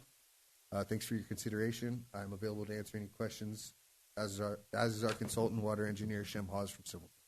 Thank you, Mr. Giotti. We'll open up public comment on this item. Anyone wish to speak on this item? I mean, you could, but if you don't want water in North Laverne, I guess we might want to be gentle about this. 1901 is crazy. Anyway, we'll open public comment. Anyone wish to speak on this? Ms. Beauchamp? This doesn't affect you. Please don't vote it. I just have a question. So the three of you are a quorum, and you would most likely have to recuse yourself because you live in this district? I don't know. Or zone? Probably. No? Shaking her head. No, under changed rules, simply living in the district that is benefited by the project doesn't disqualify someone from voting unless they would get a specific individual and special benefit different from everyone else. Okay, thank you. Thank you very much. Any other public comment? Okay, we'll go ahead and close public comment. I had one quick question. I know that Mr. Howling had mentioned that we haven't used this M&R before in the past. Is that correct? And it sounded like we're very comfortable with them, that there is quite a difference in prices. And so my concern is just to making sure that that we're comfortable with this particular, constructor and pipeline. We'd have a bond. Well, they'll be all, I'm sure they'll be bonded. I'm just reassured. That's all. Yes, they were fully vetted, and then in terms of reviewing the price points, we looked at every single aspect of it. And the other one, we think bid higher than what is reasonable, but this Shem was part of that, our civil engineer working on the water consulting side. He was a piece of that, as was our team. So we're comfortable and confident that M&R at this price will deliver the project. Quite a big difference, 5.5 to 3.1. So I just wanted to make sure because it said it and stated it a number of times. No, we had the question too, so we went line item by line item and looked at it. But this is their forte. Yes. Any other questions for staff? No. My question is about the timeline. It says it's a 90-day timeline from when the boosters come in or when the booster stations are complete. Is that right? That's a piece of it. They also have to procure the product. So it's a combination of both. We're going to move forward on the booster pump because that will help the system be able to serve water to that Zone 5. And so it'll be contingent on not only the booster pump being installed and updated, but also over here having the pipeline bullet liner on order. So as long as those procurement timelines kind of line up, it'll be 90 days. But our goal is to only activate it when we have lesser demands. And certainly these system improvements, along with, we're essentially through this project going to be, as Ryan indicated, highlining, so setting up a secondary line to ensure we can feed that reservoir the entire time. So with the supply, and any potential, are we anticipating any potential supply issues or anything that would make the process longer than 90 days? Not with the process, not with what we put in place with this project. And no concerns about weather at the time during that period that would stop. We would be working around that, and the slip lining project itself is kind of a shorter time frame. It's really the procurement time frame. Okay. Once they install the valves and the other equipment, it's a pretty quick lining process. But we also, when we took a step back and looked at the project, originally when they were starting planning this in 2017, they really only looked at the line that you saw in the box. When we took a step back, we had already replaced the transmission main up to the reservoir, but had left a segment in between. So that's a piece of the 90 days is that standard installation of the pipeline that goes through the streets. So yes, we're confident that we'll be able to provide the appropriate water, and we'll be working around weather if there is any. And you're comfortable with the 15% contingency? I'm hoping not to use it. I hope you don't either, but 1,000% hoping not to use it. In fact, I think Jim did a great job of designing this project. And the only thing that would happen is if when we were cleaning out the pipe itself, that perhaps it deteriorates, right? Because we'll be getting in there and cleaning it, scrubbing it. And so if that happens, then along that hillside, we'll have some significant hand digging and other things. So that's the only reason for the contingency. Okay. So we would like everyone to help us wish for absolutely no reason to use that contingency. Perfect. Thank you. And then perfectly clear, there will be no disruption of water service to the community up there. That is the goal. And that is why we're doing the booster pump, and that is why we're doing that separate high line. So originally, when we were looking at traditional installation methods and the amount of water that could be served to that area, we would have to shut down that project every 7 days to reactivate the water and restart it. The slip lining process, piece by piece. Now the lining is so much better. Liner, we think, is a solution that will allow us to stay in business. I just am caveating just because we have not been inside that pipeline. It was installed in 1901. We don't know what exists in there. Obviously, it's working now. But the goal is to not have any supply issues. That's why we designed it the way we did. A little concerning to me, too, when you have a 1901 pipe and you're putting in basically a balloon. Yes, a beautiful balloon. A beautiful Kevlar balloon. Amazing pressures, yes. Kevlar. Yes. Kevlar. Water-rated Kevlar. Okay. Steve? What's the pressure on that pipe? 220 at the bottom? Is that what it is? If you're pushing. No? At the bottom. Mm-hmm. So significant. That's a long way to push. That's what the pressure is today. Yes. And it has been for 100 plus years. Yes. You're giving me chills. Stop. I'm just kidding. Yeah, 1901. Okay. Yes. Thank you very much. Thank you. Okay. With that, there a motion to approve the following recommendations. Award a public works construction contract to M&R Construction Incorporated, the lowest, most responsible bidder, the amount of $3,110,000 for the Plateau Summit Water Transmission Pipeline Replacement Project number WT2301, and authorize the city manager to execute the contract and authorize staff to issue change orders not exceeding 15% of the construction budget, which we're never going to use. Oh, wait, I didn't put that in there. For a total possible construction cost of $3,576,500. Do we have a motion? I'll move. Do we have a choice? Second. Vote, please. Oh, cookies. Item 13 was moved by Lau, seconded by Johnson, approved 3-0. Thank you very much, staff, and thank you for our designers, and we will cross our fingers and make sure that thing goes well, please. Because otherwise, we're going to be showering down at the city yard, and you're going to have to put showers in for all of us North Laverners. I don't know. It was a great place. We have Steve's house, and yours too. You don't understand. There's a lot of people. You've got the RV out front, right? That's true. I got the RV. Fill it Thank up you. Before the project. Thank you again. Okay, thank you. The second matter is the adoption of resolution authorizing to update Administrative Regulation 215 investment policy and allow for the investment of monies into the California Class Prime Fund. Senior Manager Domer, please call for the staff member who will be reporting. I think that would be Miss Christy Lopez. Yes, you guessed well. Oh, thank you.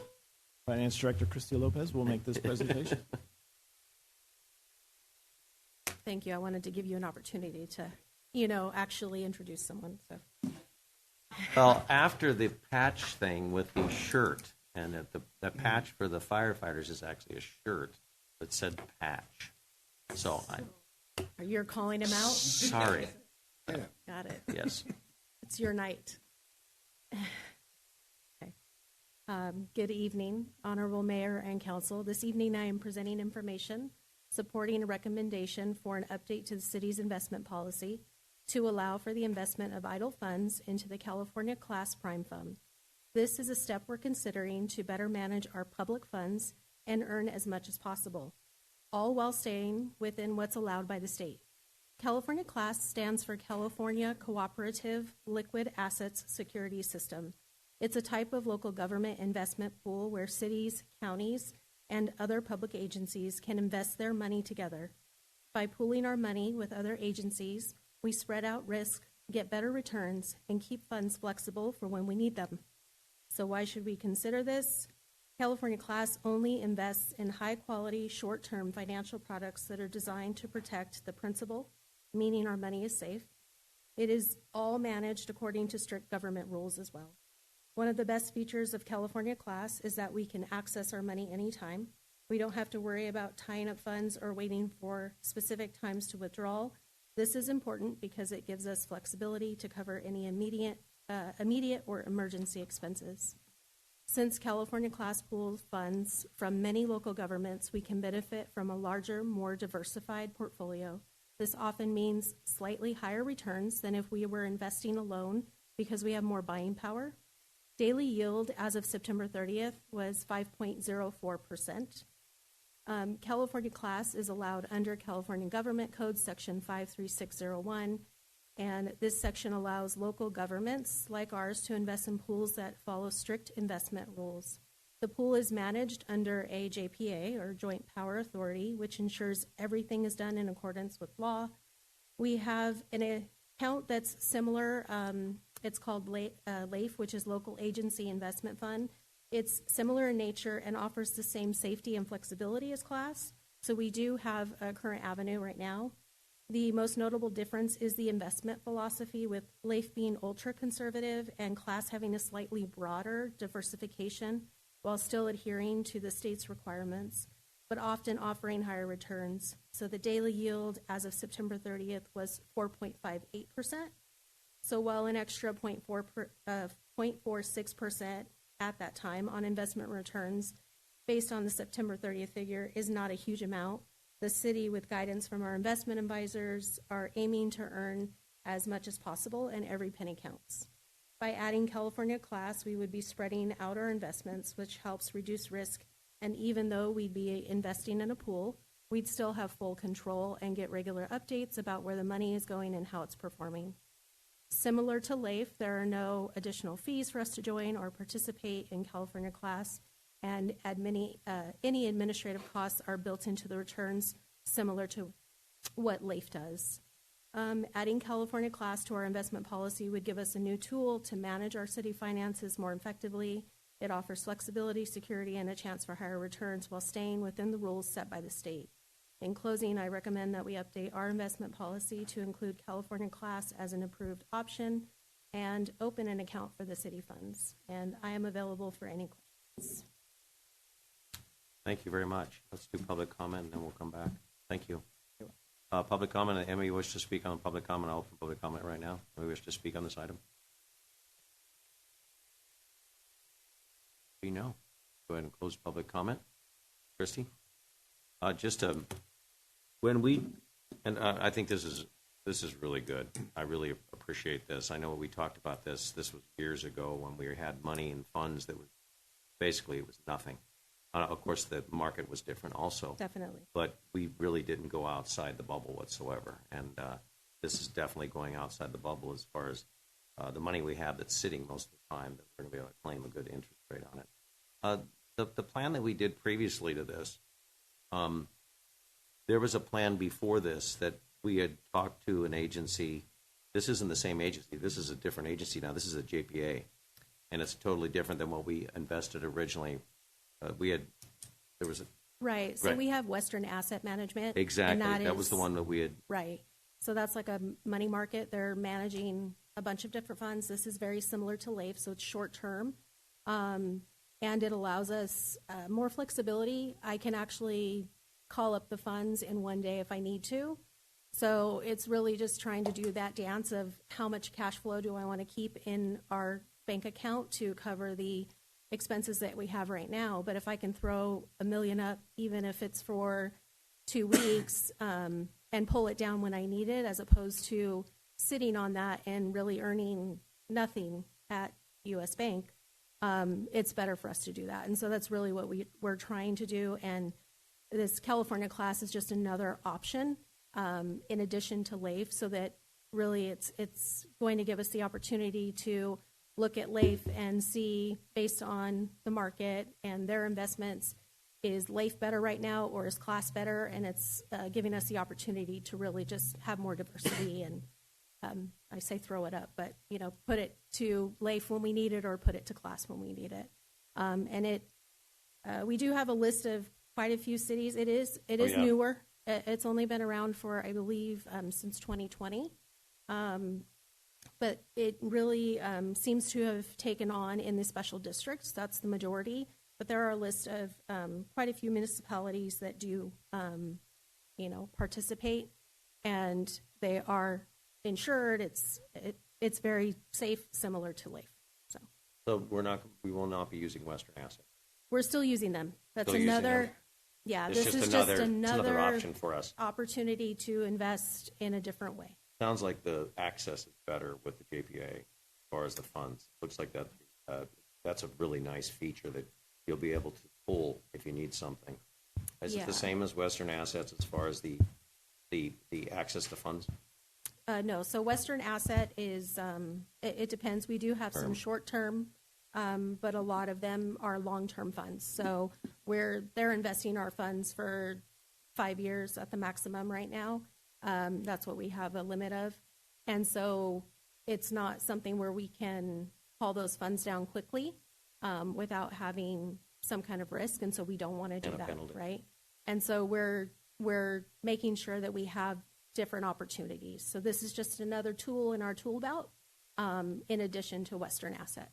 I actually think it's a really, really good idea. I like the idea of spreading the money out, especially something that's the JPA. I mean, you've got the protection.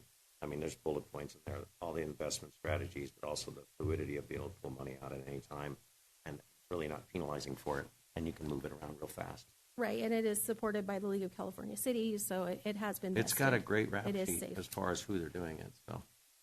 So, is there an anticipated process or protocol that you're anticipating because of the fluidity and the ability to, to touch it and move it at will? Are you looking at instituting, a look every quarter, or what is your, what are you anticipating being your process for handling this type of? So it's based on our cash needs. So we get the majority of our property tax comes in December. So that's when we get a big influx of cash, and we oftentimes will throw that into LAIF. And so this gives us an opportunity to throw it into different things depending on what the returns are. And so it's really a daily thing that we look at. What is our cash flow? What are the demands that are going out? Do I have payroll this week? And trying to balance how much we need to cover it's very similar to someone's checking account. It's just a little bit bigger dollar-wise, but it's the same thing. Just making sure that when someone goes to cash that check, it clears, but I can make sure that we're also earning as much as we can on our funds that really we don't need at this point. So you're looking at essentially at least yearly for the big pots of money that are coming in at a certain time, but again, regularly. Yes. But you're not regularly. moving it daily necessarily. It'll just be dependent on where we stand. Right. It depends on the need. But no, typically I don't. It's not a daily thing. But I do look at the bank account daily. But it is not a daily thing. Yes. Yeah, and Thank throughout this whole process, we're still advised by Schuster Financial. Definitely. So Our experts for sure. I also like the fact that restrictions pretty bulletproof as far as what you can and can't do. They're really the rating on the stock ratings have to be high, and that's protection for us. And we need to be very careful. Although I do like that idea of having multiple accounts and being able to maybe hit those targets when the interest rates are where they've been. Right. And, benefits us tremendously. But I do like the fact you can move it around. That's really, really, really. Yes. Mr. Johnson, any comments? I mean, my concerns, I think, have been addressed. Western assets have potential of higher earnings, but it's not. Correct.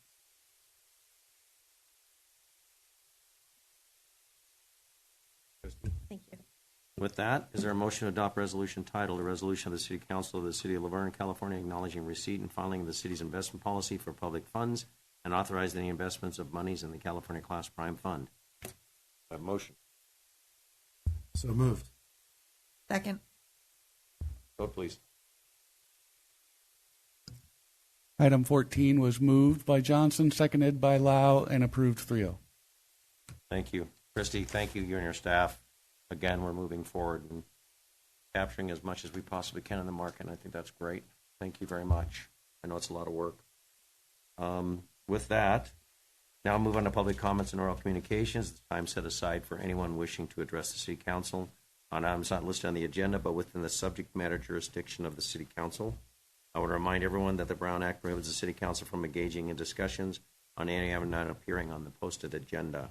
However, your concerns may be referred to staff and placed for discussion at a later date. We'll be holding a 3-minute time limit for public comments. At this time, those wishing to make comments are present here in the chamber can come up to the podium. I have Mr. Hidalgo, trustee of Mount Sac. Welcome, Mr. Hidalgo.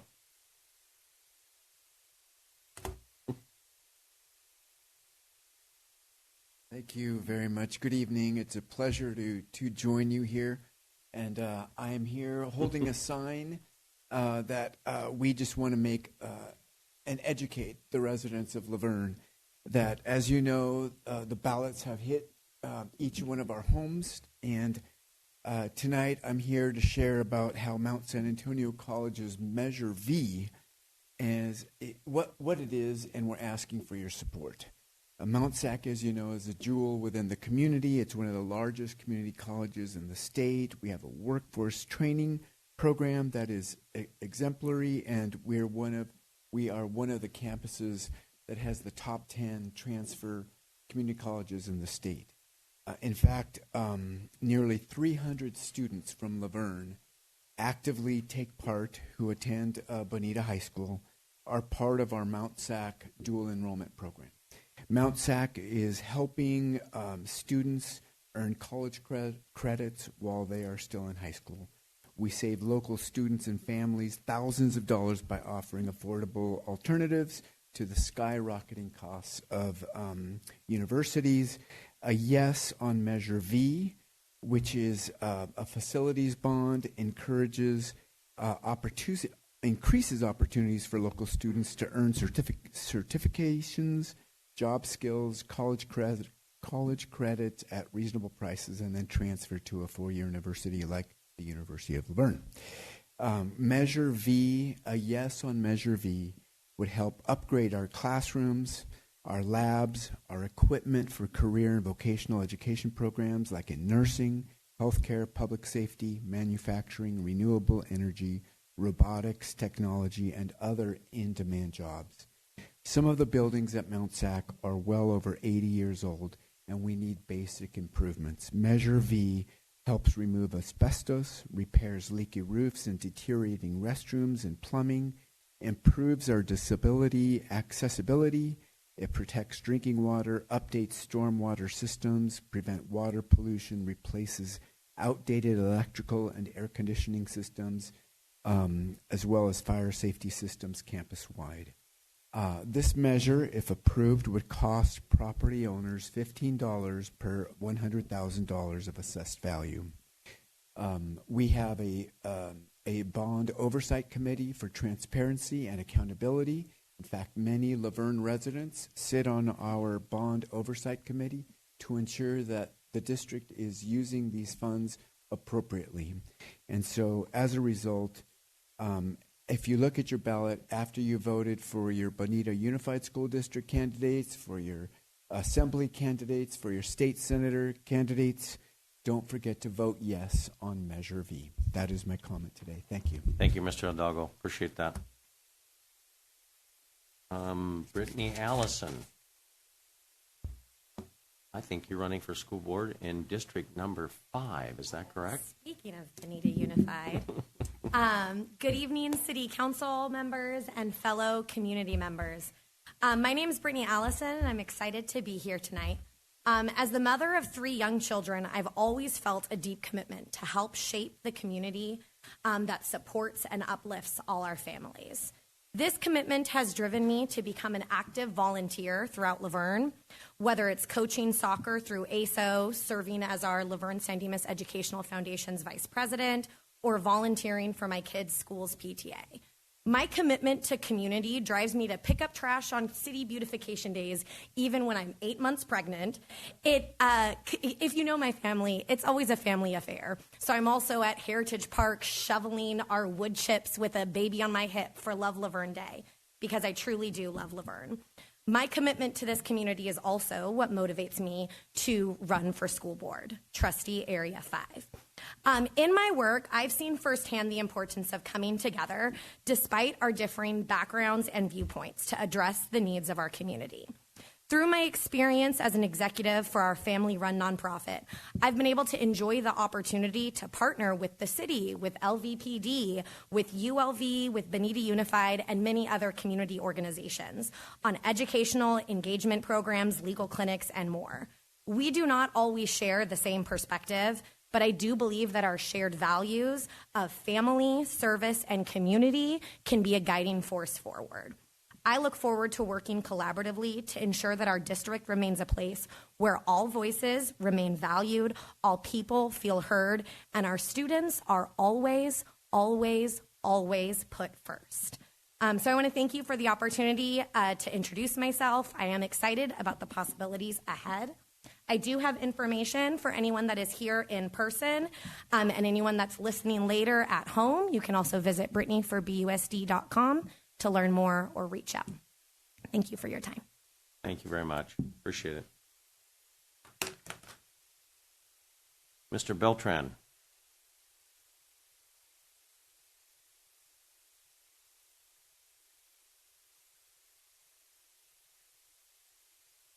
Good evening to everybody on the dais. As a graduate of Bonita High School in 1973, I went to Mount Sac also. And I'm coming to you to discuss some projects that would be funded through if you're not aware of it, it's called the Quantum Financial System. And one of the things I wanted to do is like a trust and a grant funds. And one of them would be to, and it comes under provide funding for new lights for the varsity baseball field, new lights for the Glenn Davis Stadium, funds to build the new girls' baseball field at Las Flores Park, new bleachers with shade covered for all 3 baseball fields, varsity, freshman, and the girls' softball location. Next one would be to cover the costs of all electrical bills and the lights for all 3 baseball fields for the next 10 years. It would cover the cost of all the uniforms for all baseball teams for 10 years. And all the above mentioned items covered would be part of a humanitarian legacy project that I would submit, and there's a 5-page document that I would have to submit for presentation once everybody's going to be, if you don't know, you're going to be required to go to a redemption center. And what I asked for, it would cover the cost, since it's my alma mater, since 1973, I'm requesting letters of support from the city council. For my presentation to receive funding, it's starting at $1 million to $5 million for approval by the Quantum Initiative Trust Grant System. The date of my presentation is pending to be determined by the current Quantum Financial System implementation timeline. And what it is, there's 5 pages, and it's going to be funded.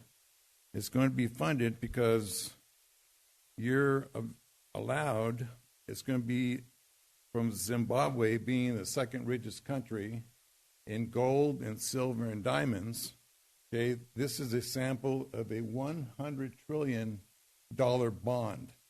Once it's redeemed at figured price at $3.7 million, okay? But that's only one of many that I bought at the time.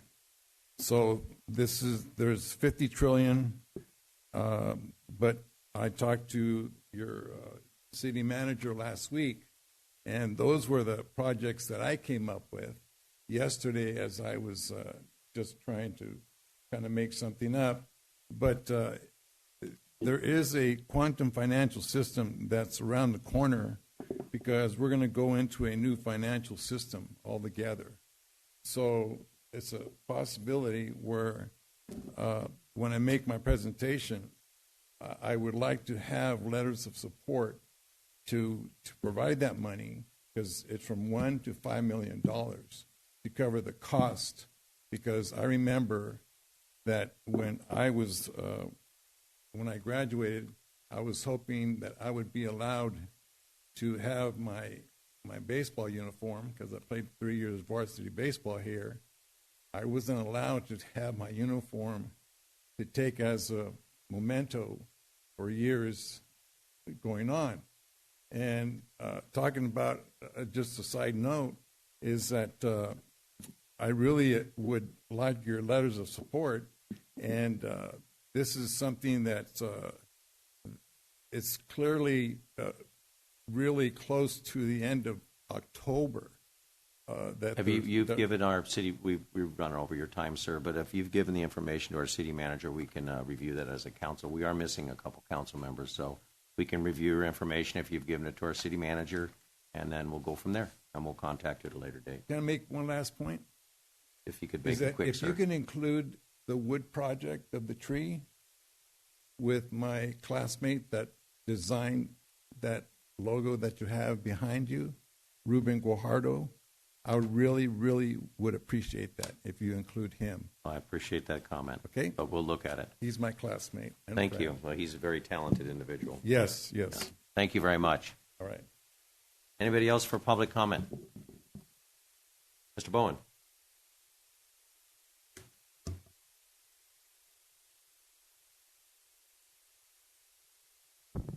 Council, this is not quite a Laverne, but I think it's appropriate. I think we ought to all keep in mind that people were affected by the hurricane 2 weeks ago. My brother happens to live in Tampa, and tomorrow they're expecting a direct hit. So I certainly have him in my prayers. I was lucky to spend last week with him in Texas, so hope that works out well. Last item, I wasn't going to address this tonight, but watching news coverage today, I feel compelled to make the following statement. 1 year ago today, October 7th, can everybody hear? 1 year ago today, October 7th, 2023, Hamas radical Islamic terrorist, funded by the extremist Iranian government, cowardly invaded the independent nation of Israel. Terrorist organization invaded Israel under the cover of a ceasefire to murder, rape, and kidnap anyone they found. They killed over 1,200 men, women, and children during their cowardly assault. They also kidnapped over 200 people, including U.S. citizens. They then returned to Gaza to hide within their own citizens, like the cowards they are. I'm trying to imagine what we would do if one of our border countries, such as Mexico or Canada, launched a surprise attack into our country, into one of our major cities, killed, raped U.S. citizens, and kidnapped them to be taken back to their country to be used as shields and negotiating tools. As we all go about our daily lives, I just hope we all support Israel in its efforts to get the hostages back alive and destroy the radical Islamic forces that wish to destroy their sovereign nation. For those protesters here in the U.S. that support those that wish to eliminate all Jews, also known as genocide, and carry signs that support the terrorist group Hamas, and Hezbollah and similar organizations and burn American flags and chant death to America. I'm going to use the phrase, screw you. But they also should remember that only here in America they have the right to do that. God bless this nation. God bless Israel. Thank you. Thank you, Mr. Bowen. Anyone else for public comment? We're going to go ahead and close public comment, bring it back to the dais. Councilmember Lau. Just a couple of things that I wanted to share. Last Saturday, I think it was, the Senator Rubio had her annual Women Inspiring the Next Generation of Sisterhood event. This is an event where she invites young girls and women to a conference where there are local women leaders that put on financial workshops, put on workshops on self-esteem, health and wellness, all sorts of things. So I was able to go to see the keynote and see Dr. Yasmin David speak. It was a really inspirational moment, and it was nice to see so many young women gathered together to learn new skills and to find this sisterhood where they could rely on each other to grow in their environment. So it was really heartwarming to see that. And if you ever get a chance to participate, there were a lot of schools from the local area that were in attendance. So that was, I think, an invitation that was extended to all of us. And I know that's one of the places where we often get to see some of our other electeds. So this is just another example of how we can be connected and network with those other folks that can help us move forward. I also attended the Pawtober Pet Depot 20th anniversary. And I bring this up for any of you that have pets and have shopped at Pet Depot. It used to be Katie's Pet Depot, but it's Pet Depot now. They had their 20th anniversary, and it was a really well-attended event. They do some really good things for the community. A Canine Foundation was out there as well. So if you get a chance to stop by. They have food trucks? They did have food. They did have food. Yeah. Yes, they did have food. Yeah. There was also a very young woman there, 10 years old, who had started her own dog treat, dog toy business. And I say this because anytime I think, the world, there's so many dark things in the world, I think it's nice to highlight some of the good things. This young lady was very eloquent in her sales pitch. For those of you that know, I lost my dog last year, so I don't have a pet to buy for, but somehow she convinced me to buy pet bubbles. And what they are is like they're bubbles, but they're flavored. So as your dog's snapping at the bubbles, they're supposed to be. Why are they not at mine? I'm sorry. I know. I should have bought some for your dogs. The girls are like that. But wonderful young lady.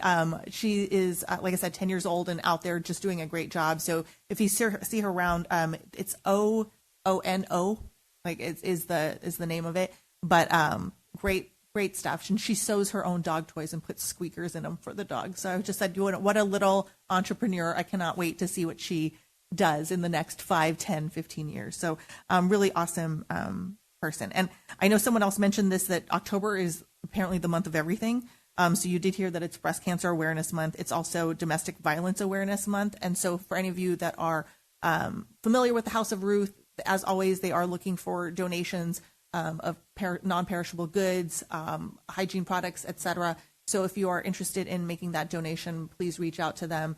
They do some really excellent work for a lot of women in our community and families in our community who are in need.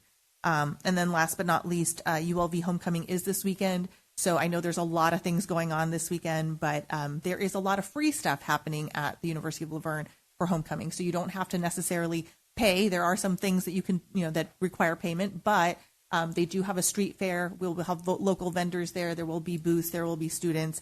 It'll be an awesome opportunity to get to know some of the community. So if you're in town, come on out. The game is at 5:00. We are playing Kowloon. I hope we annihilate them.